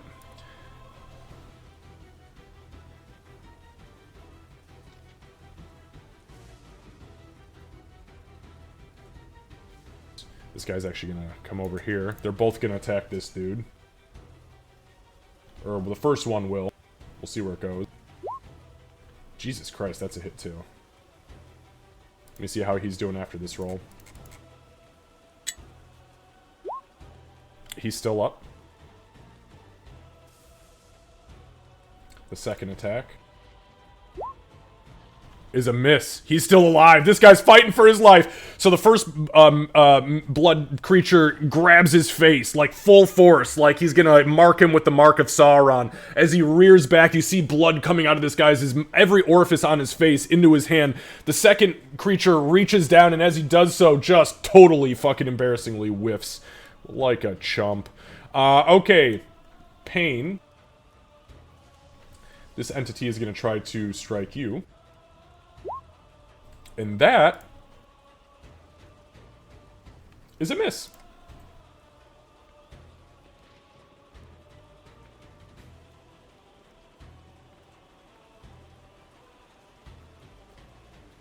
All right. On to the hounds. So, the hound that is right here is going to attack Lyra. Like, full force attack Lyra. No. That is definitely a hit. Shield.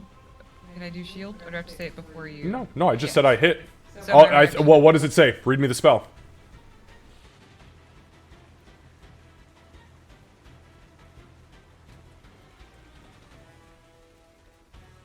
It just says, it says, an invisible barrier of magical force appears and protects you. Until the start of your next turn, you have a +5 bonus to AC, including against the triggering attack, and you take no damage. I just didn't know when I had to say I was going to use it. It doesn't say anything particular about when it is, it's just a reaction? Okay, well, if it's a reaction, then it would just happen on, Okay, so reaction. I'm gonna cast shield. Okay, and that's your last first level spell, right? Correct. Okay, make sure you mark it off. There's your shield. Boop. And then, let me ask you this. So what's your AC now? 21. 21. So a 21 does not hit. Alright. To the north, the creature up here is going to... you see its body begin to kind of like shake and writhe, and as it does so, it kind of semi-collapses in and then explodes outward. I need Pain, Canis, Lyra, and Amelia to all make dexterity saving throws, please. Which one was that? That was this guy up here? No, the one to the north of Canis. Alright, so Lyra, Pain, and... Let me make sure I got this right. Lyra, Pain, Canis. No. Lyra, Pain, Amelia, you all take 9 points of acid damage. Canis, you take 4. Okay, you guys see Lyra collapse to the ground. Go ahead and change your AC for me, please.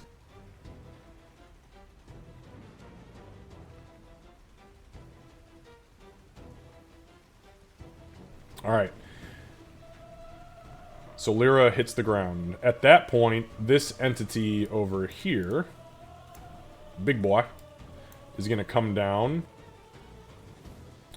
He's going to move past both Amelia and Dench. Amelia, you've already used your reaction. Dench, you can use your reaction if you want to take an attack of opportunity. I would love to. Okay, go ahead and give me Better an not be attack. going after my pearl. 14 is a hit, yeah. So for 4 slashing, got it. Okay, yeah, so you slash at it. It does not go down, but again, it does look pretty horrifically wounded.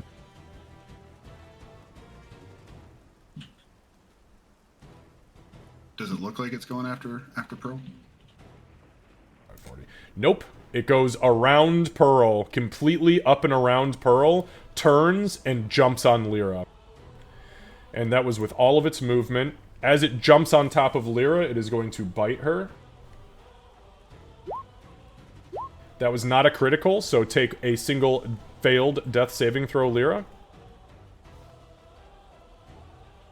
The hound to the west, excuse me.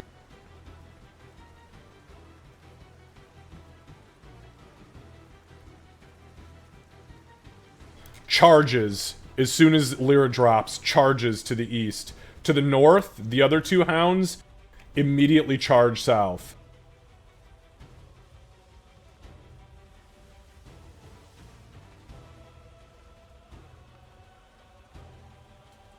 I just have a quick question. Since I Sure. haven't used it before. So with shield, Yep. it says it lasts until the start of my next Yep, turn. sure does.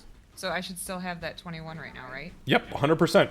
But that had nothing to do with your saving throw that you failed to No, drop, I know. and then that has nothing to do with it hitting you because it has advantage to hit you since you're unconscious. Yeah. Yep. I know. Which is why it wasn't, that we had to, still got to roll advantage. Okay. And actually, since you're unconscious, you lose your dexterity, so it's not a 21, but... Because your blade song goes away once you fall unconscious, right? Let me double check that I don't think so. Positive it does. How could you be blade songing if you're unconscious? Yeah. Yep, okay. Alright. Lyra, your turn. Go ahead and give me a death saving throw, please. Roll a d20.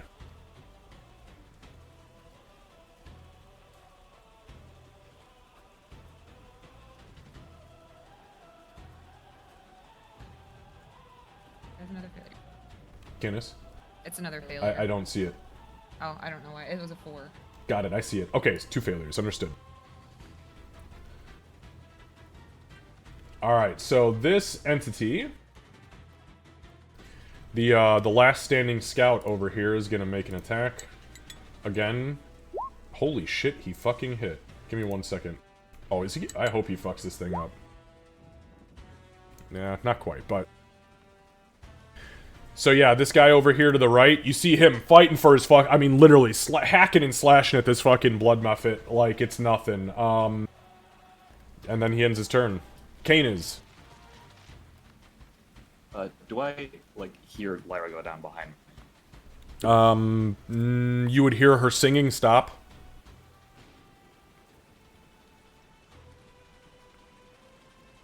Yeah, Canis is very protective. I think he would, turn around once he hears something's amiss.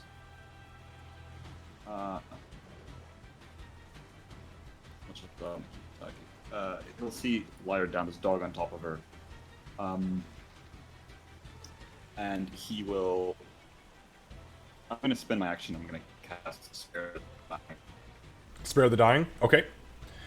So, yep, so Kane is, he ejects this incantation, and as he does so, you guys, the first time you've heard him, truly cast a spell, there is this flash of life as Lyra is bleeding out and in death throes to suddenly a regulated breathing, and you see the blood kind of settle down, the blood that was pouring out and causing her to go into those death throes. So you are, what is that, just stabilizes you, right?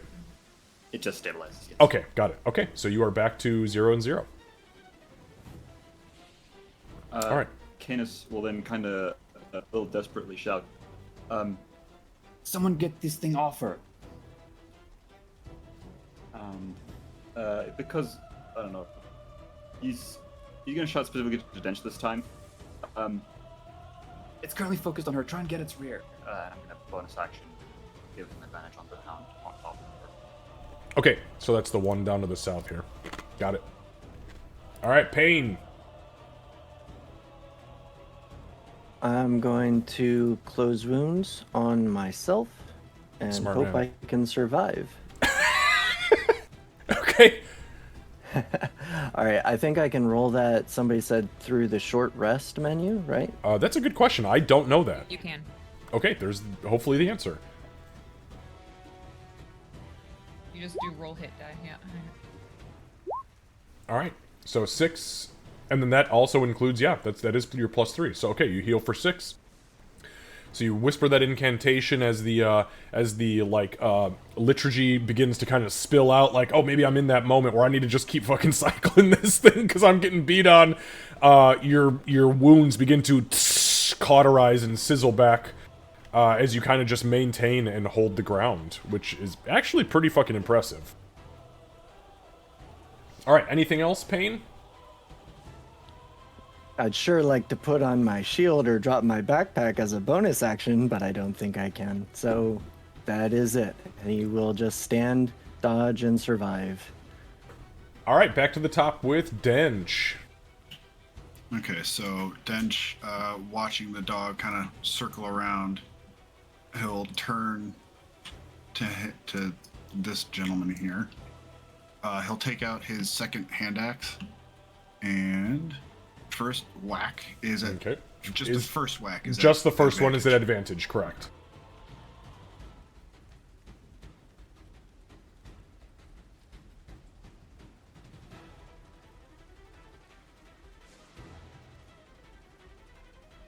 Okay.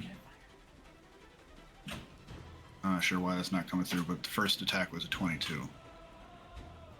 Yeah, that's weird. Okay, yeah, 22 hits. Yeah. Go ahead and roll damage for me. Okay, that's that. Got it. Okay. Bonus action, whack him again. Okay, it is just barely clinging to life.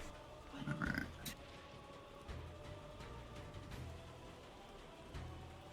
I don't think that's gonna hit. Yeah, so the second one, it is so small in size compared to where it started because of how much blood it's lost that, yeah, you completely miss target. The blood is kind of undulating around. It's very strange. I hate all those words. So action surge, I'm gonna do it one more time. Okay.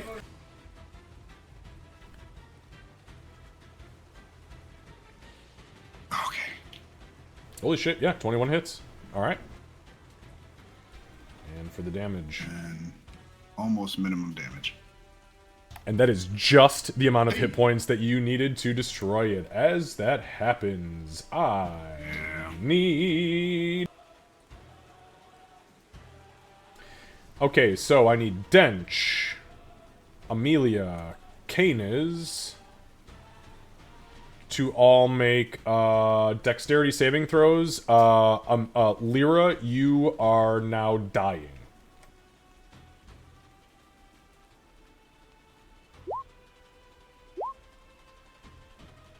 Dench, you save. And... Fine. I don't know why I didn't come 19.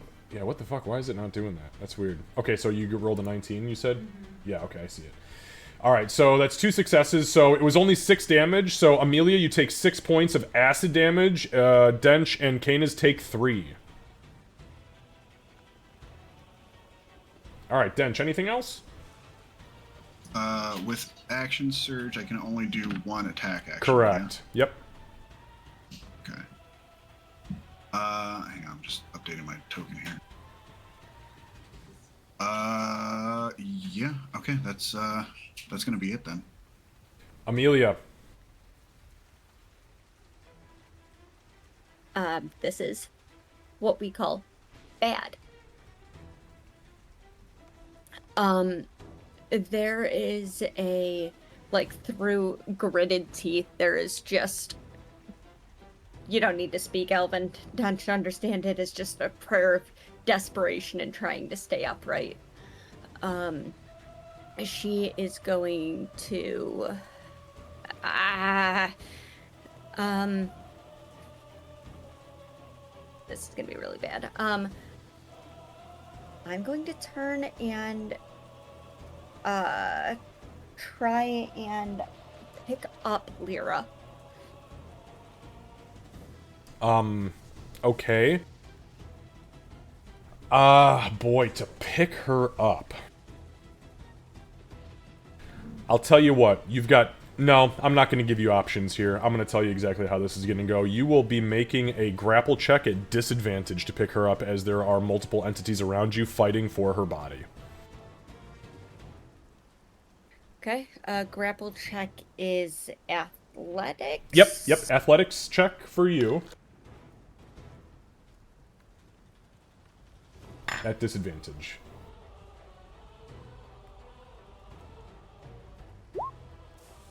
Garbage rolls, 7. Okay. Yeah, so you reach down and grab her, and both of the blood creatures, not even the hound, but both of the blood creatures just fucking slap your hands away, and kind of start to yank and pull her body back and forth between the two of them.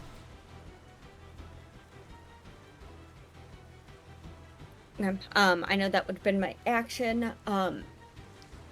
So she's going to, just, fuck. Pain, if you have anything that you can do, we could use the help over here. And it's like she's fighting to even get the words out at that point. And then she's going to turn and prepare for this to go horrifically. Yeah. Alright, let me go ahead and make a couple of rolls real quick, as it goes to the Mephit turn. What is your... Oh, Canis, what is your AC right now, with the shield up? Me, 18. It is actually 18? Yeah. Okay, got it. Shield up, yeah. Got it.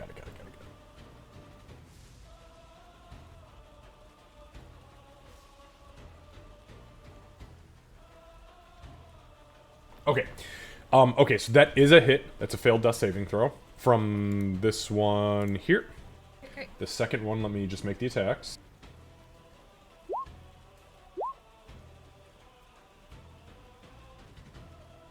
And that is a second hit. Just fucking barely, though. Just barely. So that is 2 failed death saving throws. The 2 over here, give me a second for them.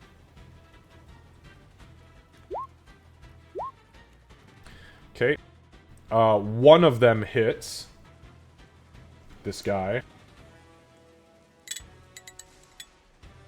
And they still have that kind of like crazy vampiric energy, and yeah, as they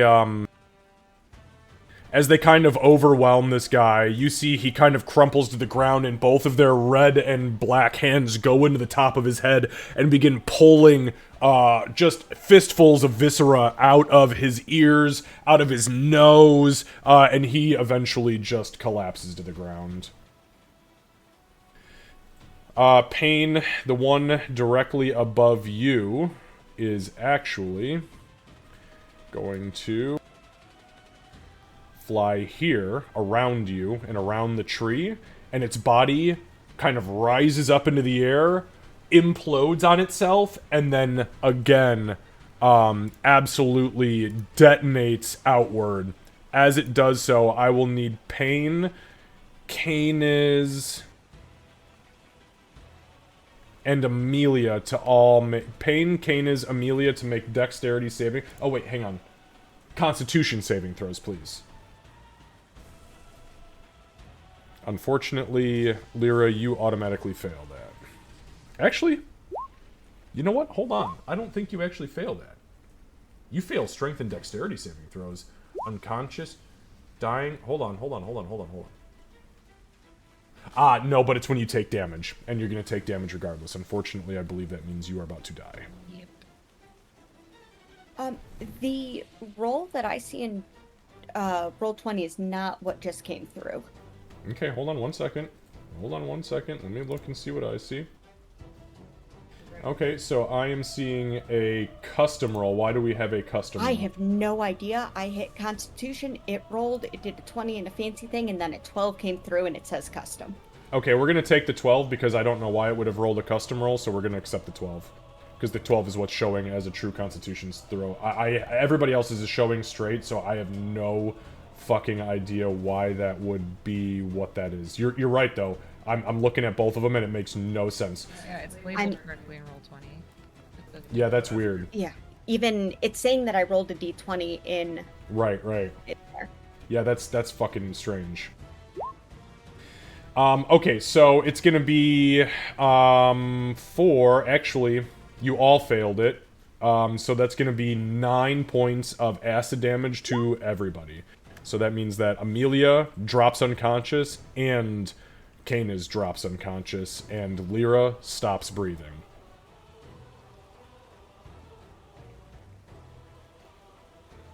You said 9 damage, right? Not 9, correct, yes. Okay.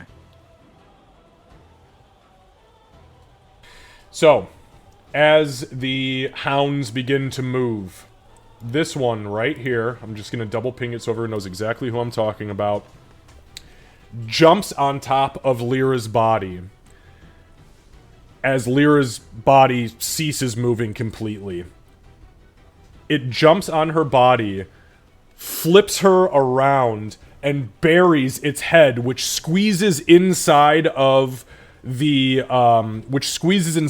straps of her backpack. As the remainder of its action concludes, of its main action, you see it come out, kind of like, do you guys know the smog creature from Fern Gully, where it kind of like drips through the machine? It comes out like that, but in blood from her backpack, and in its jowls is holding the ring that you found on the cultist. It then begins to move.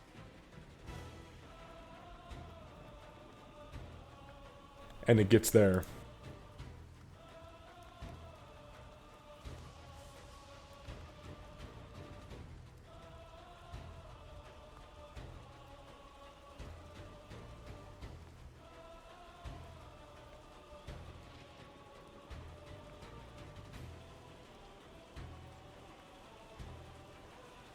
Pain, this one is going to attempt to move away from you. If you would like to take that attack of opportunity, you are more than welcome.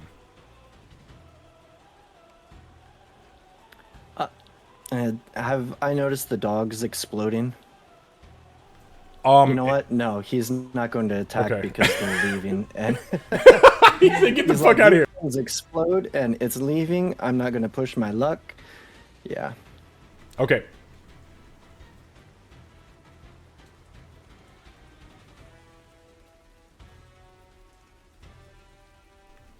Kane is death saving throw, please.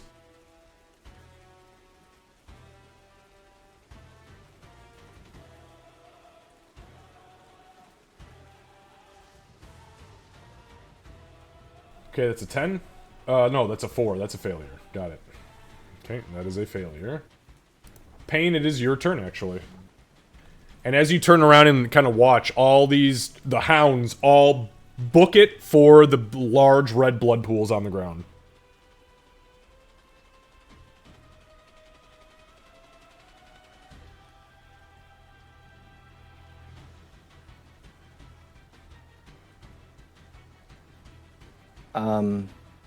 Those blood muffets haven't left yet, right? And I know those explode. That is correct, yes.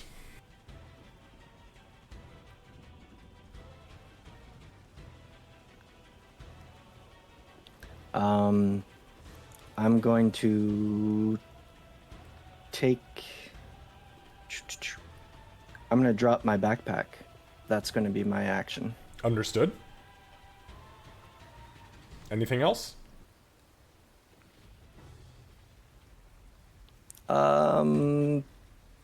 No. All right, back to the very top. Hey, they left Pearl alone. Yeah.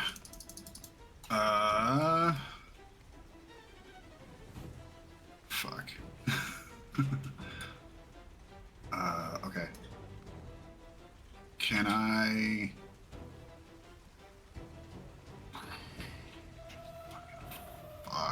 Counter, Kevin.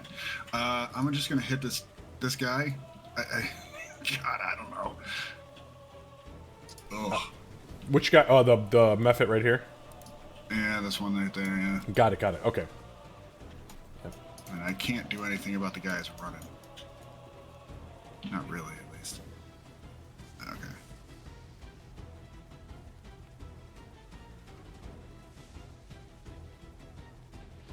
Oh, okay. Fuck that guy in particular. Oh, fuck. Yeah. Yeah. Oh, fuck. Okay, so Wow. that got all the damage in there, right? Yeah. Alright, so let me just double check something real quick. Oh, no, that's everything. Okay, holy shit. 8, 9, 10, 11. Got it. It goes from full health to completely bloodied in one shot, and give me a second to roll this. Oh, fuck, it failed its constitution saving throw. Its hand stops glowing. You broke its concentration, too. Alright.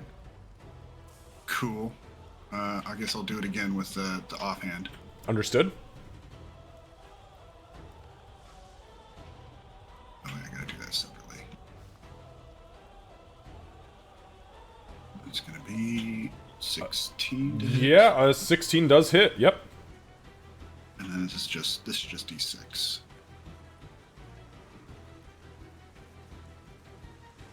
So 5 owies. Yeah, it is barely capable of keeping itself up at this point after you hack at it twice and you like cut one of its wings off completely. Its body regenerates the wing, but its body size shrinks one smaller in order to keep itself afloat, and it is not doing good. Alright, I'm going to circle around him and kind of get between him and Pain. Okay, understood. And that's it. All right, Amelia. Death saving throw, please. Nat 20.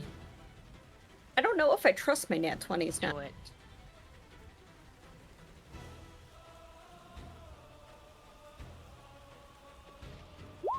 Go fast.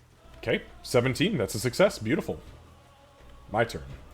Okay, so both of these entities rise up into the air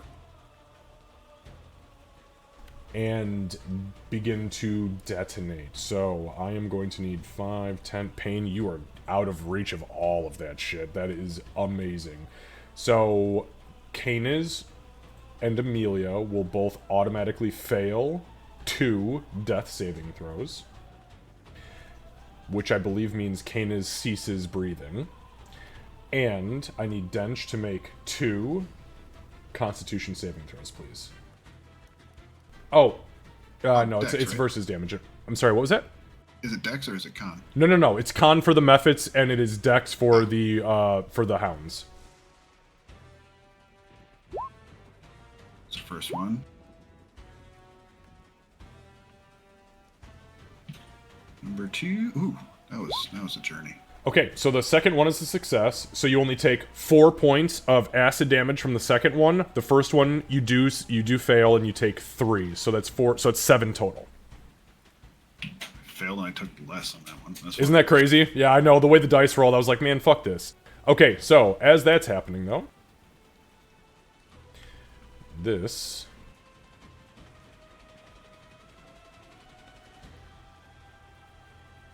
one is gonna fly over here. It had to dash. It had to dash to get there. It had to dash to get there.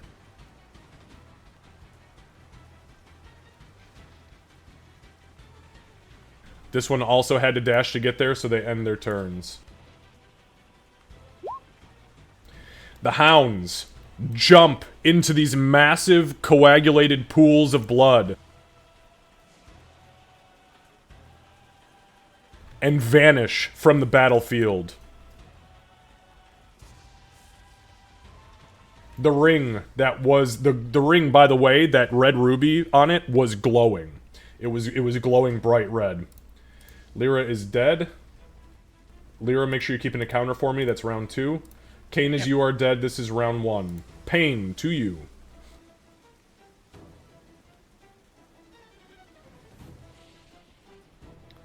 Difficult terrain. What does that do to movement? Doubles Half it? speed. Double. Yep. Okay, so without my backpack, I'm back up to 25. 5, 10, 15. So Can it's I- it's rounded down. So yeah, it's so you can move. So only 10? Yep. Or you can dash at, you know. No. So right there is good. Should be. Sure, Angle yeah. at 5 in Yeah. there. Yep, absolutely. And close wounds. On yourself, got it. Okay, yeah, yeah. Yes. You're keeping the psalms of the dwarf father are running hot on this bloody battlefield. For another 6, not fucking bad for that, honestly. Okay, anything else, Pain?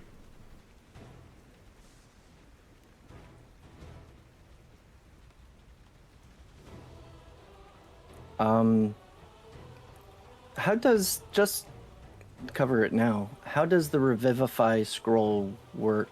Exactly like the spell, except that you do not need the material components. They're already woven into the incantation. Okay. Do I choose? I guess I'm getting it probably mixed up with Baldur's Gate. I haven't looked at the spell yet, and I can do that. But do I choose a spot for them to resurrect? Nope, it Or doesn't is work. it Yeah, on yeah, that spot? it is not Baldur's Okay. Gate. It's their body just flashes back to life. Okay. All right. Thank you. And that is it. All right. Back to the top of round 5, Dench. Okay. Dench is going to, so 5, 10 to get there.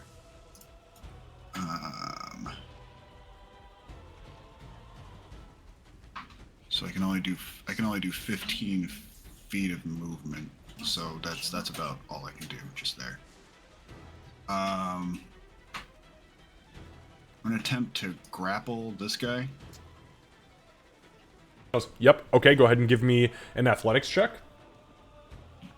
Okay.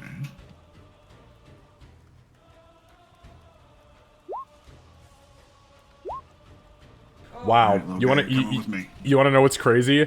I rolled, I swear, and I had a -3 to my roll. I had rolled a 15, and you still beat it. Thank God for that. I can't believe the dice just... This fucking thing is struggling for its life. But you grappled the shit out of it. Yeah, I grapple the shit out of it, and I'd like to pivot Sure. to this square. Okay, so yeah, it comes up with you. Sorry, just to there if I can. Is that too much? Or Wait, is that right there? Is that what you're telling me right there? Am I Okay, I'm standing. Oh, standing you're here, pivoting but it. I just see. You're wanna turning it rotate away. around. Yes, Oh, yes. okay. Totally understood. Yes, 100%. That's fine. Okay. Now, grappling, would I still be able to have a bonus action, or is that pretty much, would that have to be all of it?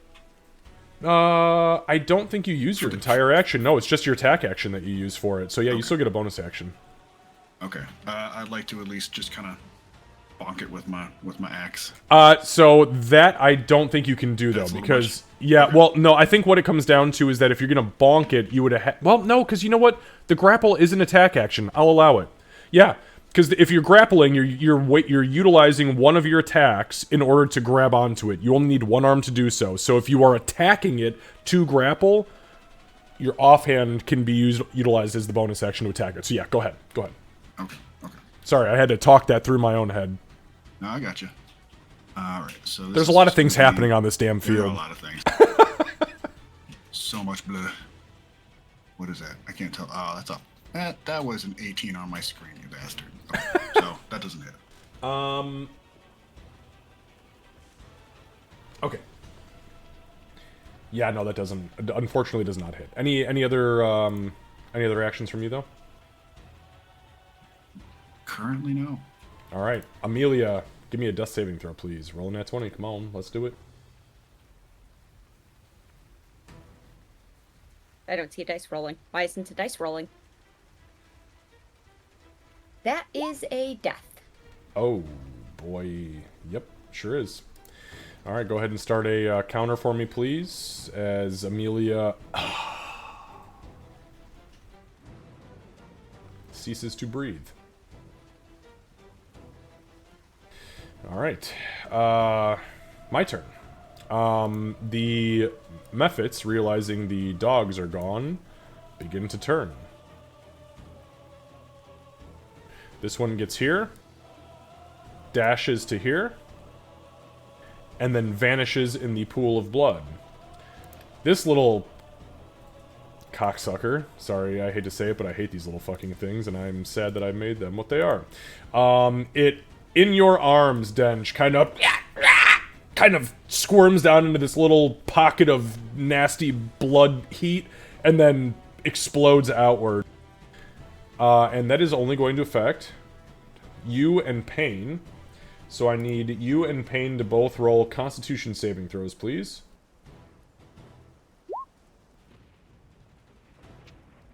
I'm sorry, that's me and You and Pain, correct? Yeah, because it was just 10 feet within where Pain was. Success from Pain. A success from both of you. You guys only take 3 points of acid damage. Fucking champs!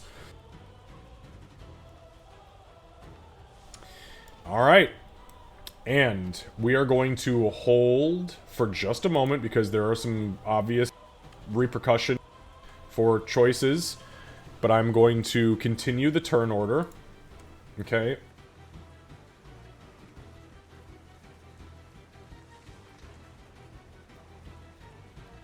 Lyra, add a counter to yours. Canis to yours. Pain, it is your turn. Also, at this point, as those entities flee into the, as those entities flee into the blood.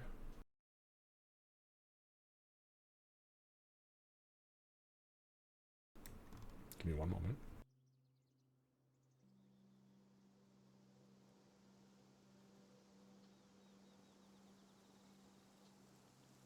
The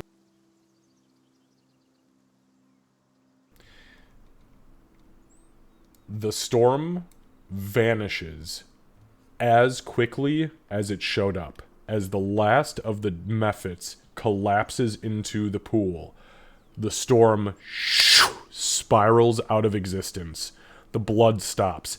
Everything here is caked in an absolute downpour, almost a tsunami's worth of blood. Obviously, there are some bad fucking things on this battlefield right now, which is why we're going to take it in this order. We're going to just go, because there's 3, and I'm pretty sure you only have access to 2. So, we're going to hang out for just a moment here, but the storm, literally within 6 seconds, boom, gone. It is nighttime, so give me one moment for that. Oh, I do have dynamic lighting on. Okay, never mind. It's already what you can see. And you begin to hear the sounds of birds, insects, grass, nature blowing again, just to be clear. Okay, just so nobody thinks there's any fucking tricks. There's always a little bit of a trick, but... There's been a lot of tricks. Pain, it's your turn. I'm definitely moving forward. Is Canis breathing? Okay, so, you move forward. You can make a medicine check as your action to determine whether or not he is breathing. If you would like. Because you're going to have to do an evaluation to figure out what the hell is going on here.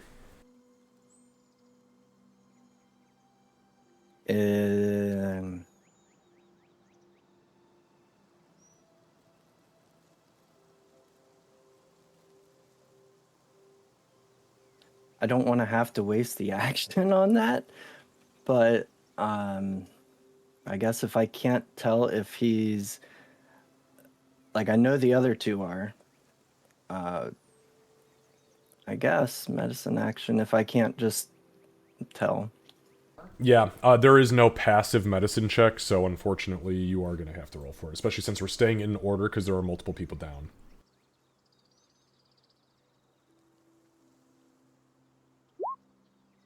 Okay. Canis, how you doing? Dead, right? Oh yeah, big dead. Yeah, Canis is 100% not breathing.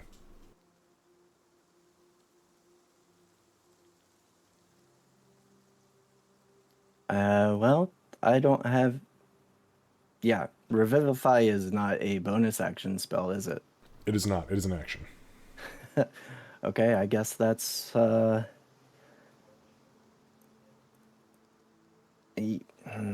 going to move through. That was 15, no, 10 from where I was at. Still difficult terrain? It is, yes. Everything is absolutely drenched in blood. Okay, so am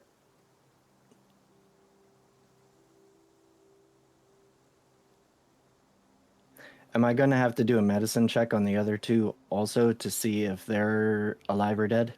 If you want to determine whether or not they're alive or dead. Yeah, okay. Well, I guess that's all I can do this round. Okay. All right. Or if I can go ahead. slip a verbal action in there. Yeah, no, please. Absolutely. Okay, I would just yell to Dench that Canis is dead. Or not breathing, I guess is accurate. Okay. And then I'm done. By the way, I'm going to give this to you since you rolled an 18 on that medicine check. Canis, what is your turn count right now? It's at 2. Okay, so Payne, you know he's got 8 rounds. We're gonna call it. It's a little bit on the metagamey side, but just to give you an idea, you would know how long he has until Revivify fades. He has, 8 times 6 is a whole lot of numbers that I can't do right now in my head. But he's got 8 rounds until he poofs and needs something bigger. All right, Dench. All right. Dench will kind of step over Canis's body. Sorry. And he'll check on Lyra. Okay. Okay. Yeah. Go ahead and give me a medicine check. I can't really do anything because I can't bring her back to life. But just making sure. Sure. She is infected. I don't know. She's covered in blood. She, I don't know what her turn count is. I believe it's 4. She is a 6 isn't, it's not a success in the same way that Payne had. No, don't tell me the turn count, because that's not what he got out of it. She is definitely dead, but you don't know how far she is into that. That's all I was really looking for. Yep. Honestly.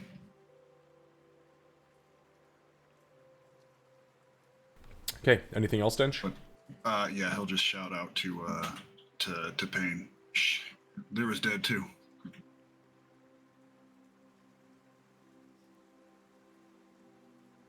Or she's not breathing either.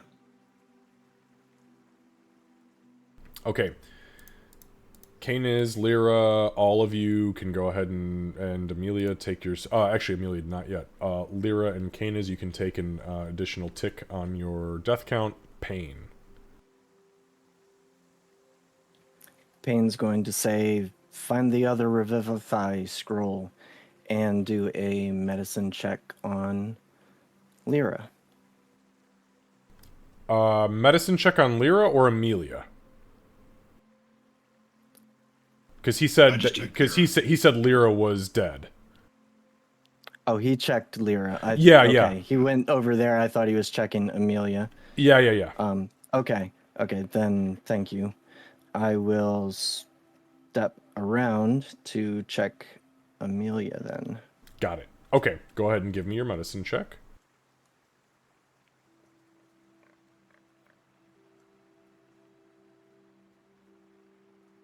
Yeah, and a 10 is fine. Amelia is also dead. And with a 10...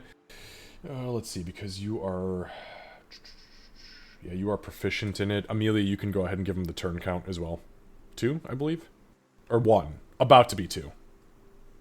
Or 3? So, you told me not to tick it up, but I would have been after Dench, so I think I should be 2 about to be 3. 2 about to be 3. Okay, we can stick with that then, yes. I'm 1 less than Canis. Got it. which Canis is kind of So- unknown, but you are looking currently at Canis, as far as what you know, because Lyra is unknown, but it's looking like Canis is not doing great. Amelia is just a little bit better than him, but they're both dead, and Lyra is question mark, but still dead. Okay. I believe that was my turn finishing out then. Yeah, no verbals or anything that needed to be said. I just want to make sure I'm At the not... beginning, I had said Oh. to Dench about searching for the other scroll. Got it, And I'll be doing the Revivify as soon as I can. Understood. With my scroll. Okay. Dench. To me, to Dench, it makes sense that Lyra has the other. I'm sorry, fuck, I'm doing it. Scroll. Everybody knows it. Amelia would probably have the scroll, so he's gonna search Amelia for it. Okay, why don't you just give me just give me an investigation check. I mean,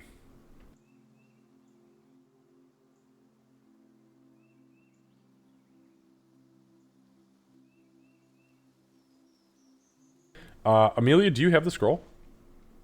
Okay, yeah, you find it. Yeah, 12 finds it. It'd Okay. be by a couple of books and a couple of folded letters. Okay, so yeah, you find it. No problem. You pull it out.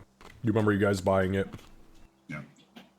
Yeah, he'll hold it up for Pain because he can't do anything with it. Okay. Amelia, at this point, you can go ahead and hold the you can add that tick. Give me a moment as I skip through all of this shit, and I apologize. I know this is kind of grinding. Lyra, you can add a tick. Canis, you can add a tick. Pain, it is your turn.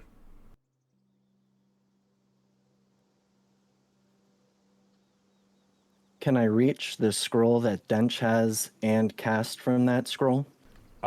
He is he's 10 feet away from you, so unless you can do like Superman or fucking, stretch man arms, yeah, then no. Or Come back as a bugbear. step forward, grab it, step back? I mean, it's fine. It I'm won't sure. really Either way, matter you can because- step over him because look, even though the battlefield is currently difficult terrain, if you step forward, that's 10 feet. Step back, that's 20. So yes, you could. Okay, then I'll and cast the scroll. Yeah, because that's just And that's movement. it. Okay. Yep. So that's what I'll do then. I'll step forward, get the scroll from Dench as Understood. environmental, Yep. and then Yep. step back. Yep. That's all your movement, And then cast the scroll and that's your action. on Lyra. Perfect, on Lyra. Okay, so Lyra. Hello, Lyra. Hello, Lyra. Hey, you got it right. It's because I'm looking at at my PC res chart. Okay, so Pain. This is the first time you've had to revivify someone. Am I correct in saying that? That is correct. Okay, do you want to give the group like a description of how this would manifest for you? No pressure, but it's kind of a big moment. It's a big moment in every growing cleric's life. When he has to save his friends.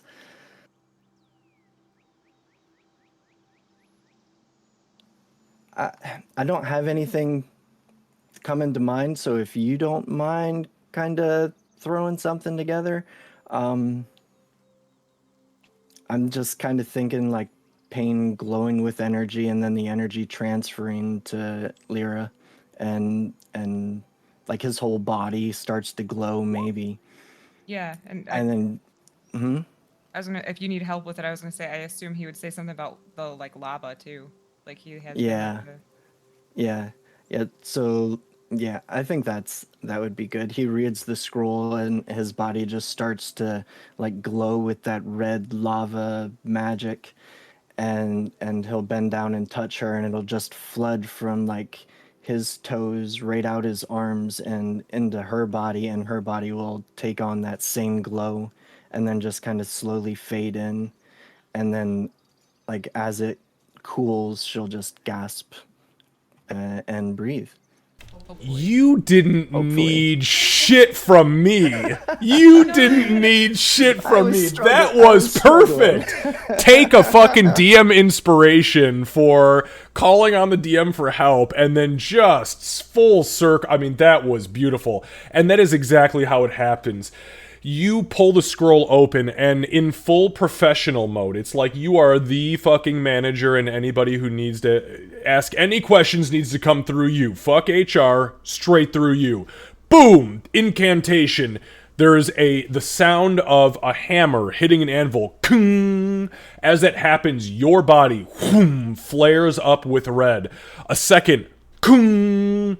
Her body flares up with red, and actually her eyes and her mouth open, and you see steam rising from them. The third one, as the incantation finishes, kung!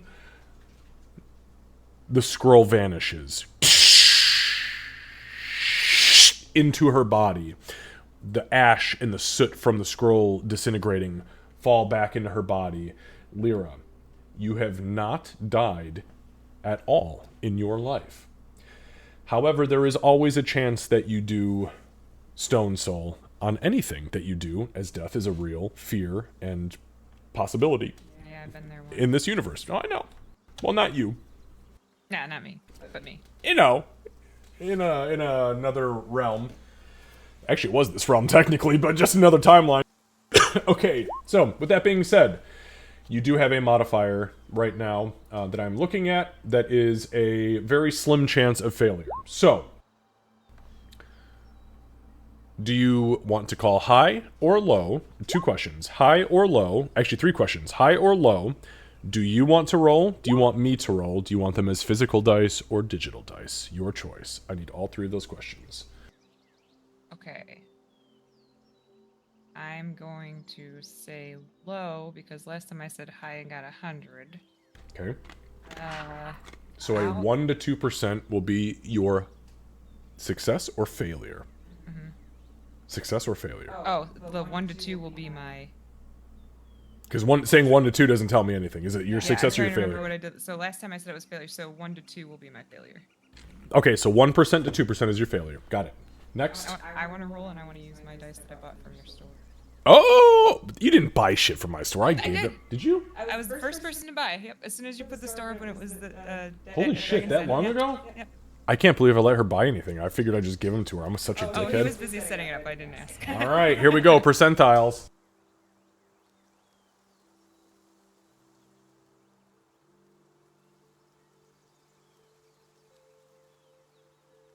So there is a flash of light as the soot and ash kind of settle on her body. The molten energy fades, and there is a brief pause where pain goes dormant. And Lyra lurches upward, alive again. I feel like she might. She rolled a fucking 93, by the way. So that's a success. I only saw the 3 at first. I was like, "Are you kidding?" So All right, we're gonna move right past that moment because I know that was it for Payne. Did you have anything else, verbal or anything that I needed to note? I don't think so. Okay, Dench. Dench looks up at Pain. Where's the fucking other scroll? And I guess he'll kind of like hop back over Canis's body. Right over here. That's all you can really do. All right. Just hopping back and forth, panicking a little bit. Yeah, I get that. Amelia, go ahead and add a failed or a turn to you. Sorry, I'm skipping through all this shit. Lyra, you're alive with 1 hit point. Canis, add a fail or a turn to yours. Oops. Back to Pain. Pain, you've got Dench standing right here, like ah!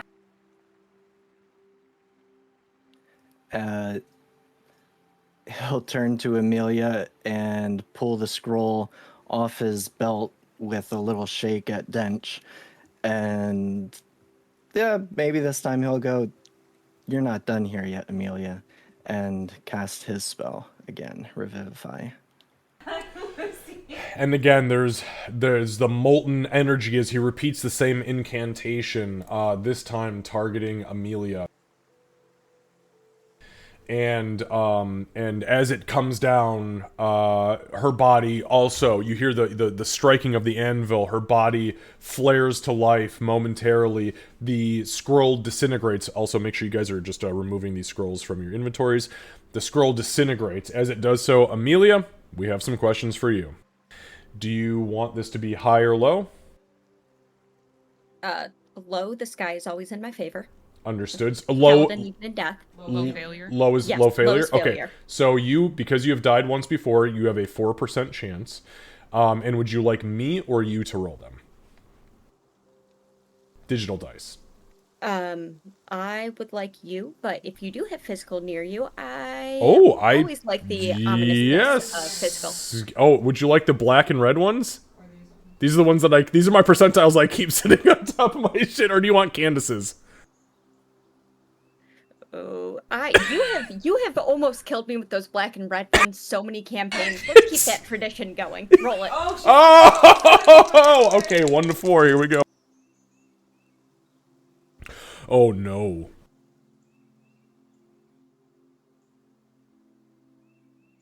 We're about to have a conversation with Celestian. I can't see what that is. Oh no. Is it a 13? Oh, it's a 13. That looked like a 3 for a second. It is a 13. I swear to you, it was a 13. That is a success. Not a great success, but it's a success. So, as the ashes fade into her body, again, the scroll completely disintegrates. Pain has... God, I wish I could give you double DM inspiration for what you have done tonight. It may not have been a lot in combat, but holy shit, have you brought this full circle. Again, the scroll evaporates, and Amelia takes a deep breath suddenly as she is barely clinging to life, and already in the realm of the stars, gets called back down. And we can end the turn order there, because I believe you guys do not have any other scrolls. Is that correct? That's correct. Okay. Yeah, as far as I know. Okay, so I am going to... Yeah, go ahead. Yeah. Before we completely get out of that, Payne remembered that the druid had a Speak with Dead scroll. He is going to dash into her tent and start rummaging through her stuff, as rude as that seems. He wants to find a Revivify scroll.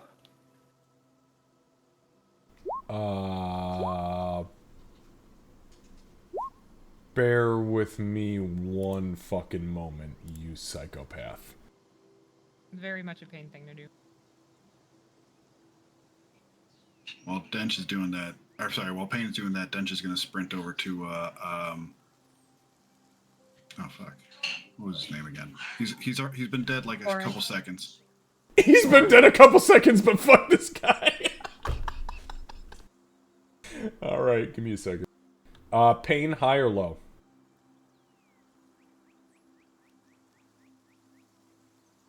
Low is the failure. Low is the failure. Understood. Bear with me. You motherfucker. Okay. So Pain goes rushing towards the tent. Pain, as you are going towards there... By the way, both of you, Lyra and Amelia, just fucking wake up in an absolute pool of your own blood and entrails. Pain and Dench, who look okay for the most part, go running past you as that happens. They just fucking take off. Let me jump to Pain really quick. Pain, you go inside. As you enter, this is no ordinary fucking tent, my friend. As you enter, it opens up into easily a 50 by 50 foot room with 20-foot ceilings, chandeliers hanging, but made out of things like moose antlers and candles, probably some sort of like beeswax. Everything is very natural in nature. But it is way bigger on the inside than it looks from the outside. You immediately rush to a desk in the center of the room and begin grabbing smaller on the outside. Wait, did I say? No, you said it right. Did I say it backwards? Man, fuck you. Oh no, fuck her.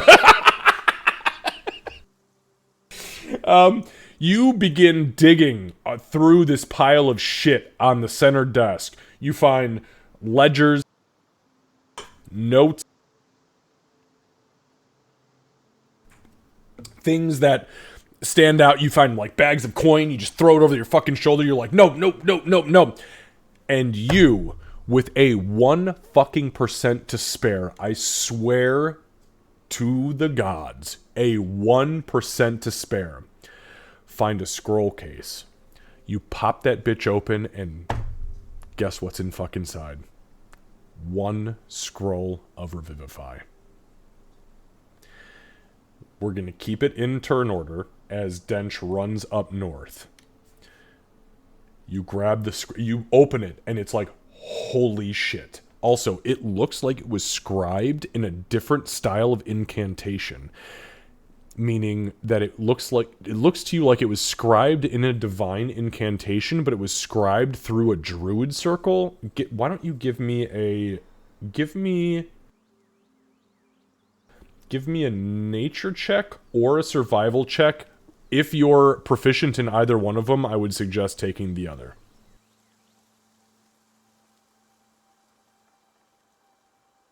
I got a little bit in survival, so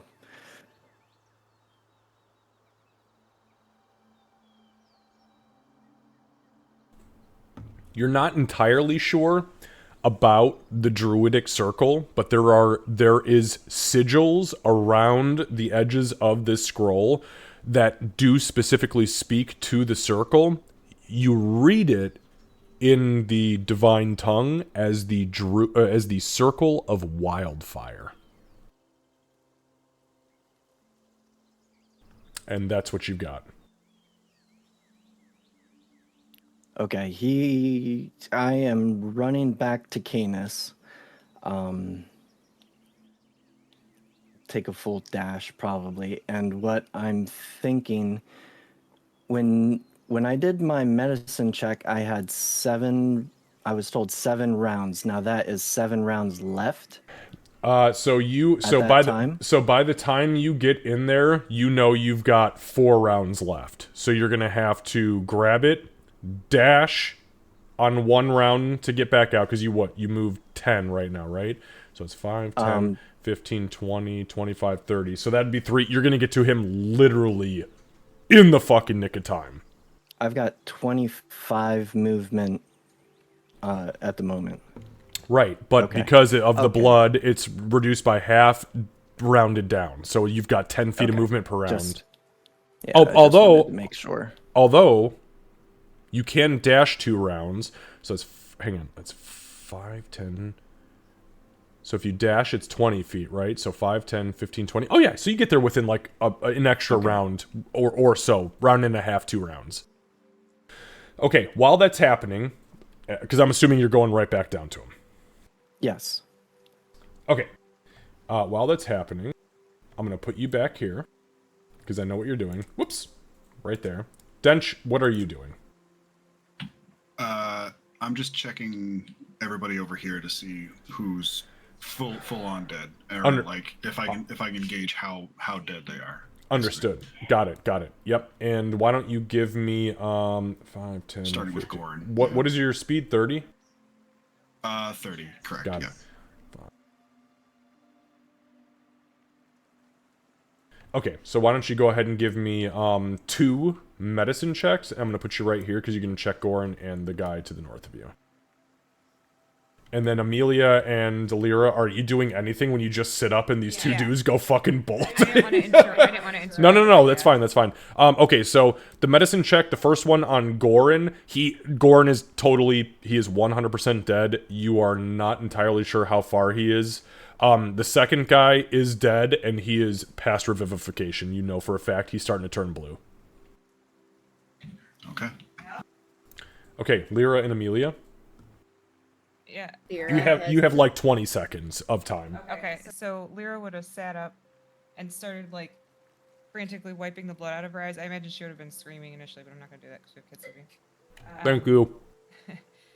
But she'd be like trying to wipe the blood out of her eyes, probably wiping more into them. And then when she's able to see Canis, she would shriek "No!" and grab him up in her arms and starts holding him and sobbing. Sorry, I'm getting choked up myself. And so she'd kind of just be like holding his body and rocking and sobbing into him. Okay. I'll have a verbal to add as Pain is sprinting back when that time comes. Understood. Amelia? For Amelia's side of things, one, I'm going to have questions for you later about what she sees in her brief death bit. Oh, I got you. Yeah, you know I'm curious about that. But I think she sits up and because she's been over the past couple of days in and out of near death, she immediately is like reaching for her sword to like start to pull herself up to her feet, only to kind of get hit by the probably a lot of fucking pain there. And she just kind of stays in that like half crouched, like watching, trying to figure out what's going on kind of stage. But she keeps getting woken up mid fight, so her immediate thing is like to prepare for more of that. Understood. Okay. At that point then, Pain, go ahead. It's all you, baby. Seeing Lyra pick him up, he like yells, "Put him down! I need him!" So that's pretty much what he was yelling as he gets there. And then before anything, if I can, I'd like to know how many turns I think he has left. I know we kind of said, but I want Oh, actually, was he the one you ahead. identified first? Yeah, it was Canis, you. Yeah, yeah. okay, yeah, Kane is he's got like 1 round. 2 rounds. Lucy, did I tell you 2? Yeah, you said 1, 2.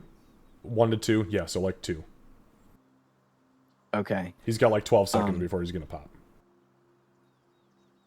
I want it's pushing my luck, but I think Pain would stop and take, because it's a druid scroll, he would take that extra time and just make sure that he had this right, because he can't screw it up. And if it takes an action to do that, or if he can do it with a bonus action, that would be great. But he's going to take the time he needs to settle himself, center himself, get the scroll right, and then cast it. Yeah, and yeah, you can. And I'll use the heroic inspiration if I need to. No, you don't need to use that. It is the exact same incantation as you had read before. It is just scribed around the edges as somebody who may make a religion check for me, Pain.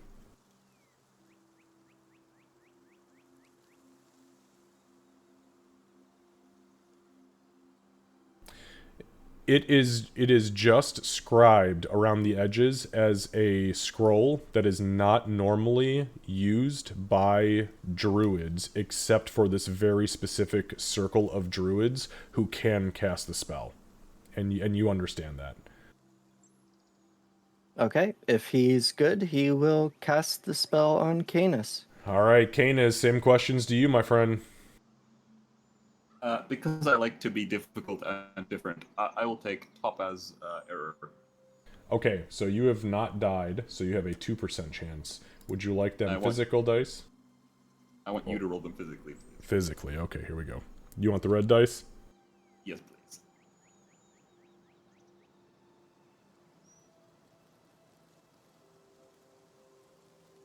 Give her many pets, cat. That's adorable. She's trying to give you inspiration. And I rolled a 15. So, with that, you whisper the or you shout the incantation, I assume. As you do so, your body whoom, flares to life. His body flares to life. The scroll evaporates in your hands, and as the ashes rise up and the soot goes down into his body, Kana's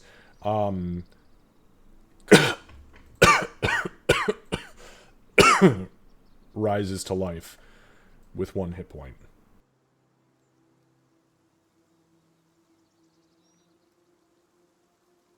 Are we still in turn order? Nope, not turn order now.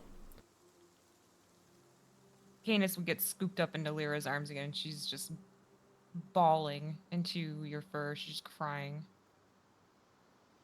Ow, my ribs. Stars. Saber, but- What? Even. What? As much as Pain wants to just fall over, he's going to go around with closed wounds on anybody that can take it, including himself. Are you including us too? Or are you doing them like? Is it No, anybody? he's doing his liturgy, Oh, so you- he's... Particularly those 3. I meant those 3, not like all of the other. Pain already wrote them off. Okay, yeah, so I'll take that because she needs it. Dench is kind I of will going as around well. taking stock on who's full on dead. Yeah, so Dench, go ahead and give me 2 more medicine checks. And you guys can add the hit points back that you need to, and just remove your hit dice for me, please. Yeah, Dench, you successfully identify that both the other scouts they're dead. All right, he'll be kind of laying them out respectfully and such. I'm pretty sure that I did closed wounds twice, so I must have forgot to mark off one. Is that correct? I'm pretty sure I did. Yeah, you did. I know you had cast 2 closed wounds, so I think Okay. you have... Yeah, so I should only have 2 left. I started with 4, I know that for sure. I Okay. just forgot to mark one off, so I'll only use 2 on myself. Lyra looks really good. Her wounds heal almost completely.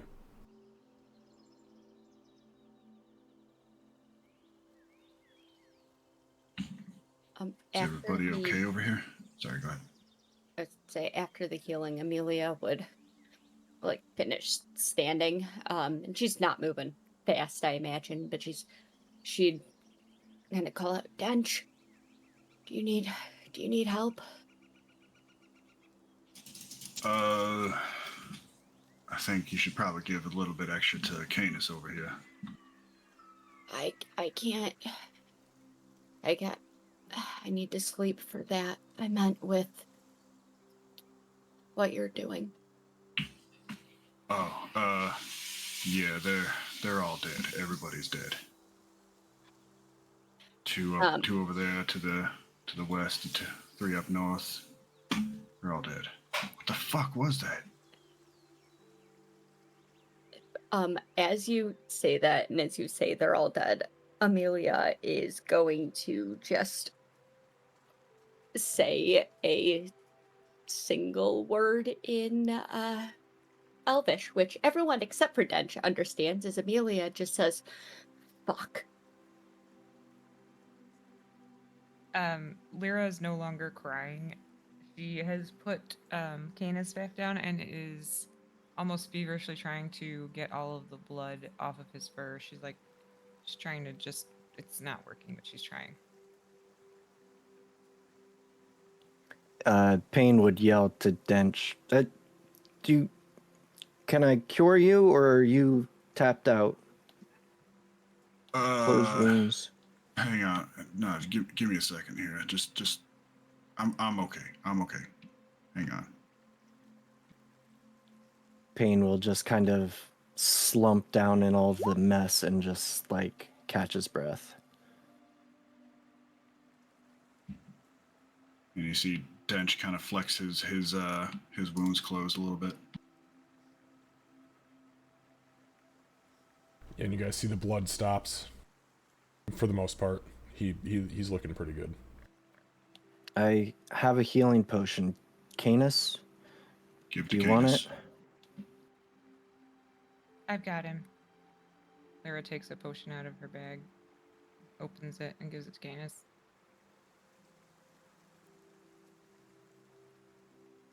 Just a regular.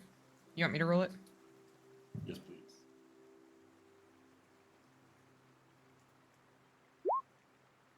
There you go. Enjoy your 4 health. Better than I 0. will. Sure.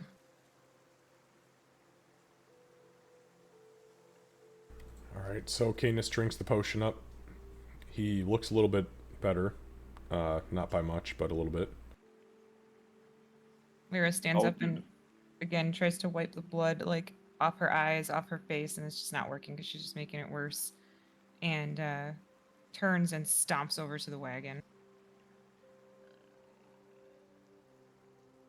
She Did they looks get to make the su- wagon? Do we still have it? The hourglass too? The hourglass is still there, right, Xavier? There is. The hourglass is there, and you guys see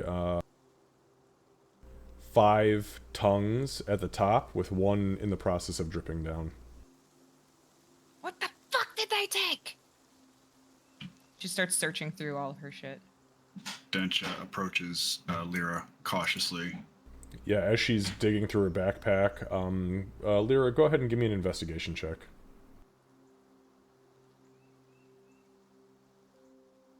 Lyra, you realize the only thing missing out of there that was not there before, or that was there before, is the ring, the red ring. As she's doing that too, she's gonna take out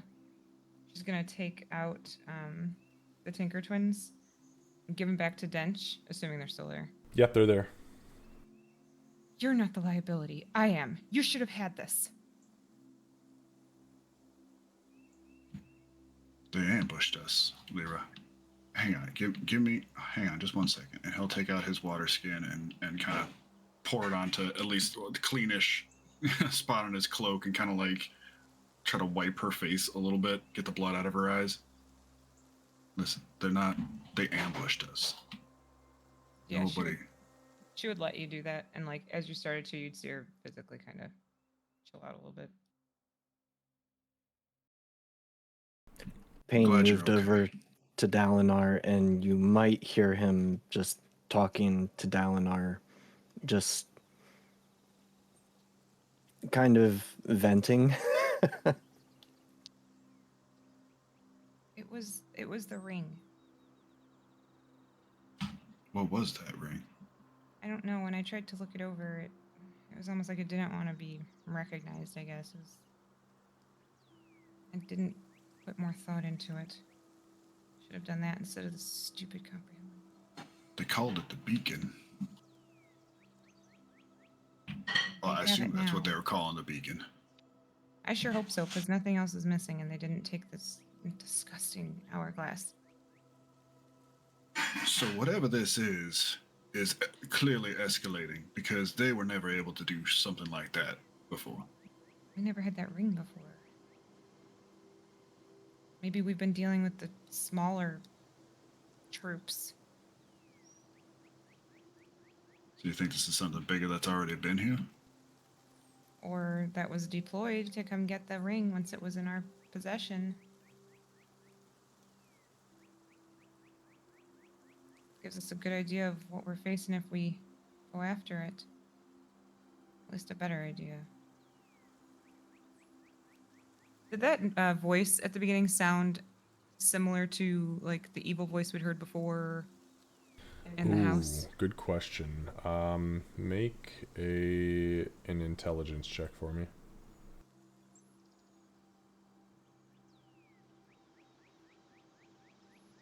Yeah, sounded pretty much identical.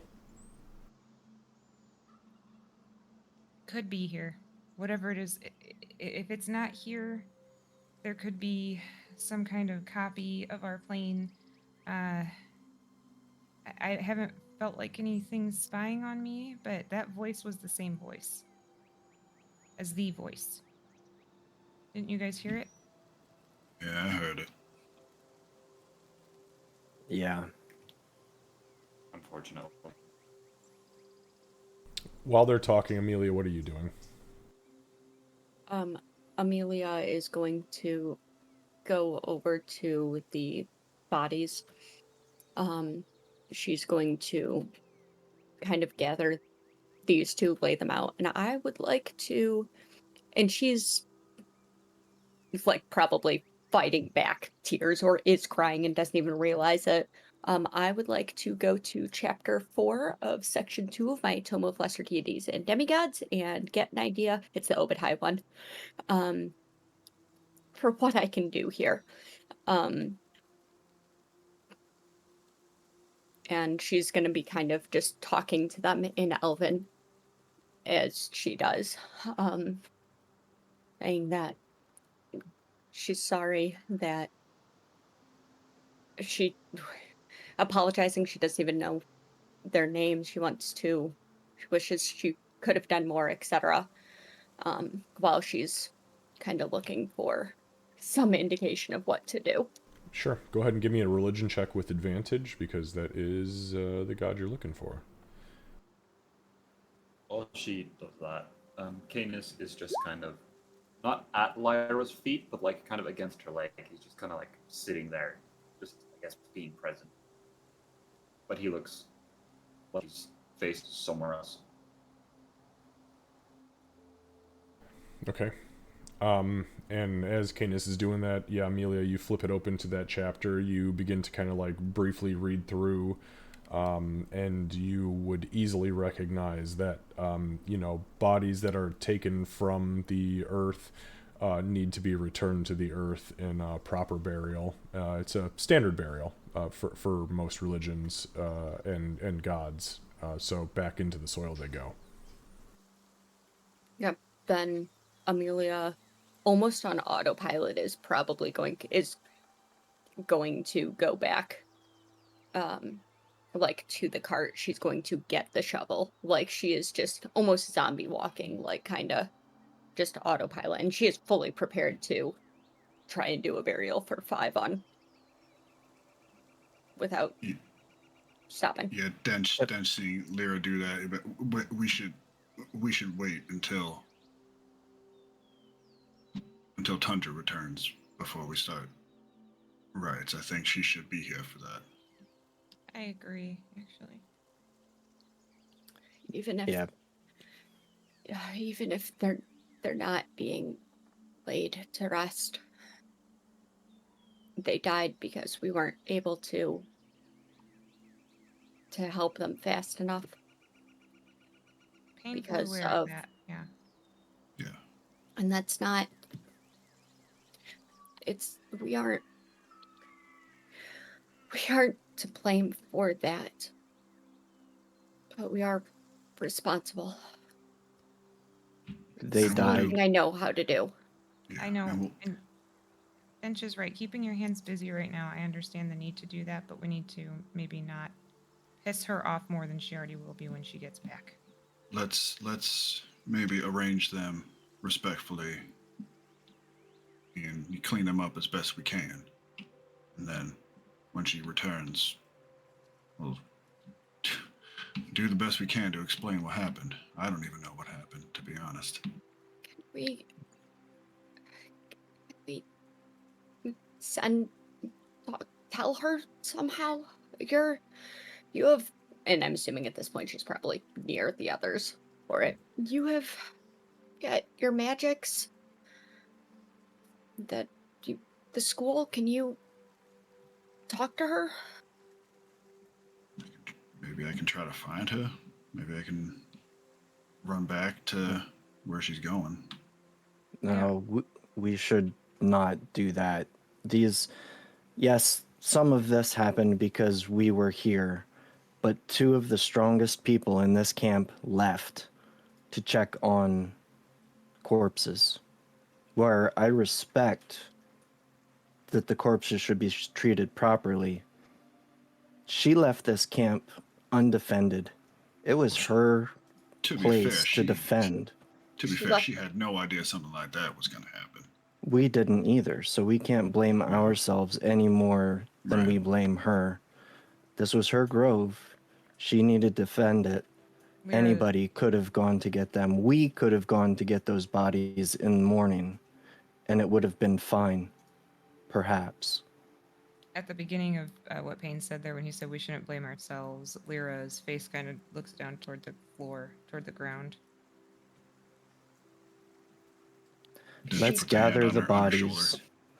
Let's gather the bodies, get them together respectfully, and we'll see what Miss Tundra wants to do. There's nothing more that I can do for any of them. Maybe she can. Yeah, and let's maybe not. Payne, your point is correct. And it is helpful, but she's going to be hurting, so we need to make sure we don't immediately pin the blame on her and her second. I think we're all hurting, and no, I won't. I will be surprised if she doesn't blame herself at least a little bit, too. I just don't want to see you guys beat yourselves up and blame this entirely on us when she knew the dangers and she left her grove. She left her people, the weakest of her people, alone. She didn't leave them alone, though. She left them Well, with us. Let's not. after we had spent a day traveling and fighting a battle, she knew we were worn down and tired. She left us, too. And honestly, this could have gone a different way because I offered to go with her and I had the ring. So she could have died with me, as opposed that we could sit here and try to find ways to blame ourselves, but Payne has a good point. Let's get our hands busy. She'll put her hand up on the one that Dench has on her shoulder. Get our hands busy, get our minds working. And I think we're all very lucky to have our Crater Critter here with us today. And she's going to reach into her bag and pull out one of the biscuits for Canis and crouch down and offer the biscuit to Canis to see if it kind of perks him up a little. He probably doesn't even look at it. Canis? Oh, no, I'm good for now, thank you. You want to chill here? Probably not, but we should explain what happened. We're all lucky to have survived today as a whole. Let's do what we can for the dead here. And I don't think any of us are going to sleep well tonight, but we should at least try to get some rest.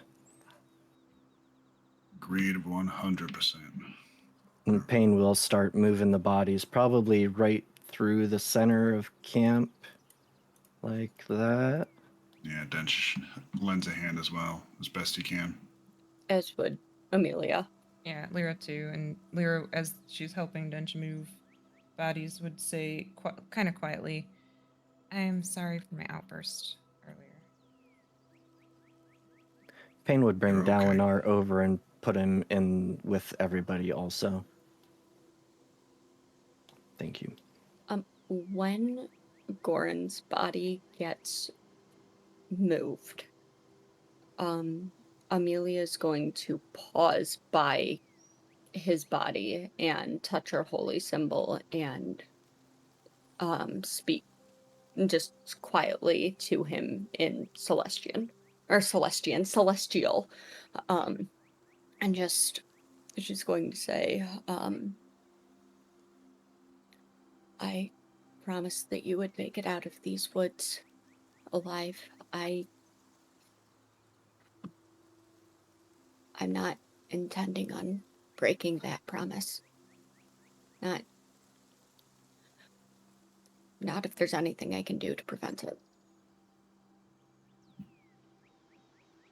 We have so many. I had so many questions for him as well.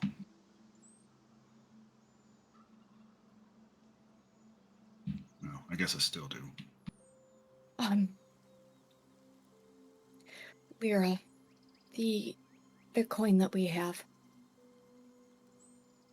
How much coin do we have as a group? We have 2,462 gold, 544 silver, and 105 copper. Minus what we will have to pay Miss Tundra for the Revivify scroll. Mm-hmm. I guess maybe I should tell you guys that I borrowed one from her tent. She offered us a Speak with Dead scroll. I assumed she wouldn't mind selling us a Revivify scroll. So, here we are, alive. And while I'm thinking of it, Amelia, where I come from, we don't waste a lot of things. Dalinar wore a chainmail suit that, much like yours, it's the old style, but I know he would be honored to have you wear it. Since yours is broken, you can at least use it until you get something better. It's the way of my people. There was also a shield if your shield is sundered. Amelia, as he says that and you kind of think it over, you would know that Dalinar being a small-sized creature, it's probably not going to fit you right. It's also been sundered once. So it does have less, but it is a smaller suit. We might be able to make use of the chains to mend the armor I was wearing. Uh, thank you. That is. Thank you.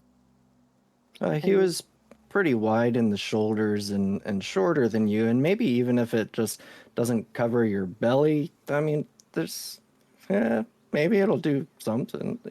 Yeah, maybe we can work something, but I'd hate, I don't know, whatever we can do with it, it would be better than letting it waste.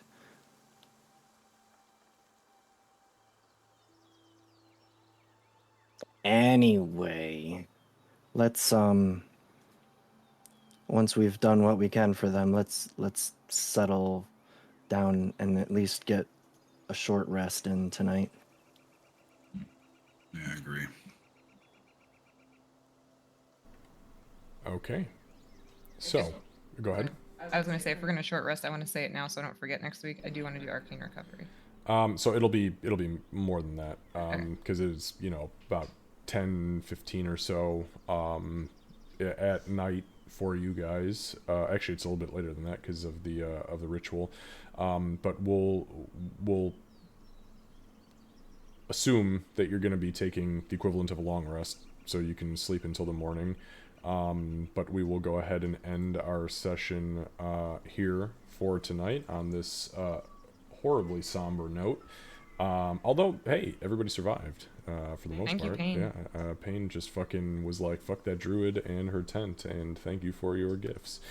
Which is the Side best. note, Payne's going to have picked up his backpack too, and the reason he was encumbered was because he put this stupid sword in his backpack instead of throwing it in the wagon. So he's going to throw the damn hooked long sword into the wagon. I was wondering why you were so adamant on putting that fucking thing down. I didn't even look at your inventory. That's hilarious. Yeah, I was like, yeah, I'm a half pound encumbered. But I Oh, was encumbered. So it was like, what do I drop? Well, maybe I can just drop my entire backpack. But anyway, yeah, I didn't look at the actual weight. I just wanted to make sure I picked that up before we left it. So okay. All right. So you sling the backpack back onto your back, and you put the long sword on. Yeah, I said you said it was going to go onto the cart. Is that right? yeah, Okay. And Dench picks up his bow as well. Understood. Did you take the Tinker Twins, Dench? Yeah, And she thrust it at you? Okay. yeah. Okay. for asking about what was seen in death, is that better for a conversation Yep. offline or for next week? Yep, I'll send those of you who died. I will send you a message this week that includes Canis and Lyra and Amelia about your death experience. The only other thing would be, because we're not going to have Dench next week, right before we're all like going to bed, assuming we're doing watches and stuff, she'll be holding Canis and she's just going to say, I want to go home.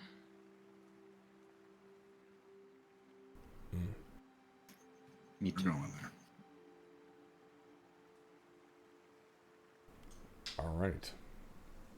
Well, on that somber note, More somber. we will go ahead and end the session 25 for this week, and we will pick back up next week with session 26. If you guys have anything for me during the week, send me a message. And for those of you who have things incoming about your experience in death for the first time or second time, I'll send you a message.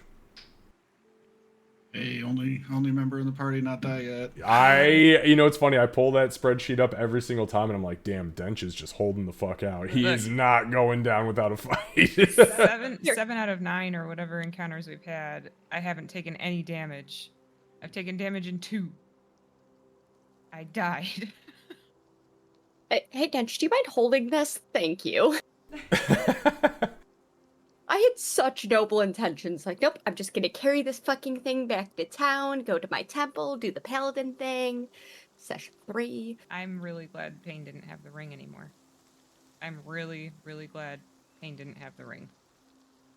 You know, the funny thing is, I don't even quite remember the ring personally. That's because you grabbed it and you were like, oh, there's nothing, and then I was like, hey, can I see that ring? Oh. And then you were like, here, Yeah. take it. Yeah, And you were like, hey, tossed can I, you were like, I searched this thing, and you're like, okay, I put it in my pocket, and Lyra was like, oh, whoa, what the fuck was that? Hold on a second, maybe we should take a look at that.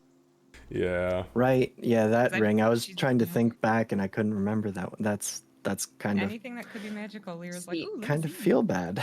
The moral of the story is stealing is wrong. Thank you from our resident paladin. It's Stealing dead. from It's available to corpses take. isn't stealing. It's called looting. It's called looting. Oh, And now boy. we have had 9 more deaths that we Stop can counting them, you freak. Well, hey. Weirdo. look, stop This is- killing them, holder of the beacon. Literally and metaphorically a bloodbath. Yeah, literally. All right, guys. Excellent session. We got a shitload accomplished, for better or worse. And yeah, we'll go ahead and pick up here next week. Kevin, have an excellent trip, and we will see you the week prior, and then the following weeks until late May. Or yeah, no, I believe it's late May.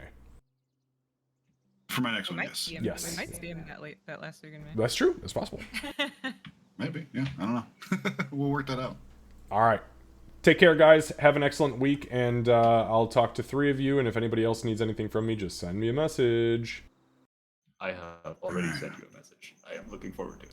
Understood. Good night, I got you. everybody. All right, bye, guys. night. Like, Good night.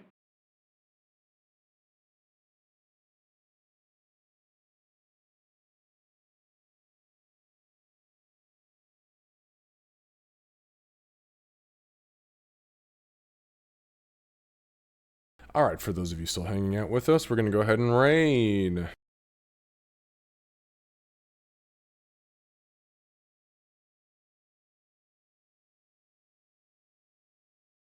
Yeah, we got Anzavino playing Valheim. Yeah, we'll raid Anzavino. Anzavino's fun. All right, let's go ahead and raid out.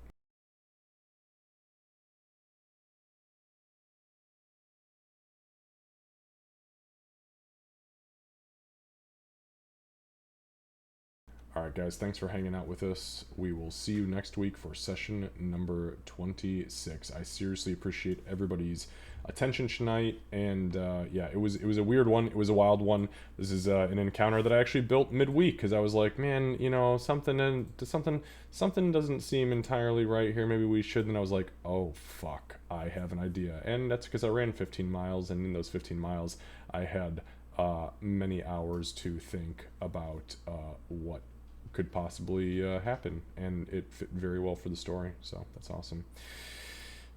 Okay, see you guys. Bye-bye.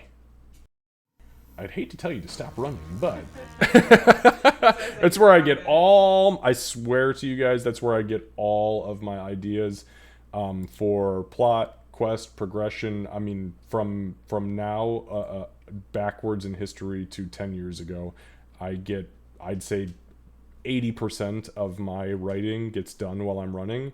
I take notes while I'm running, and then yeah, it all gets put into quest plot. So it's a lot of fun. Okay, see you soon. Bye-bye.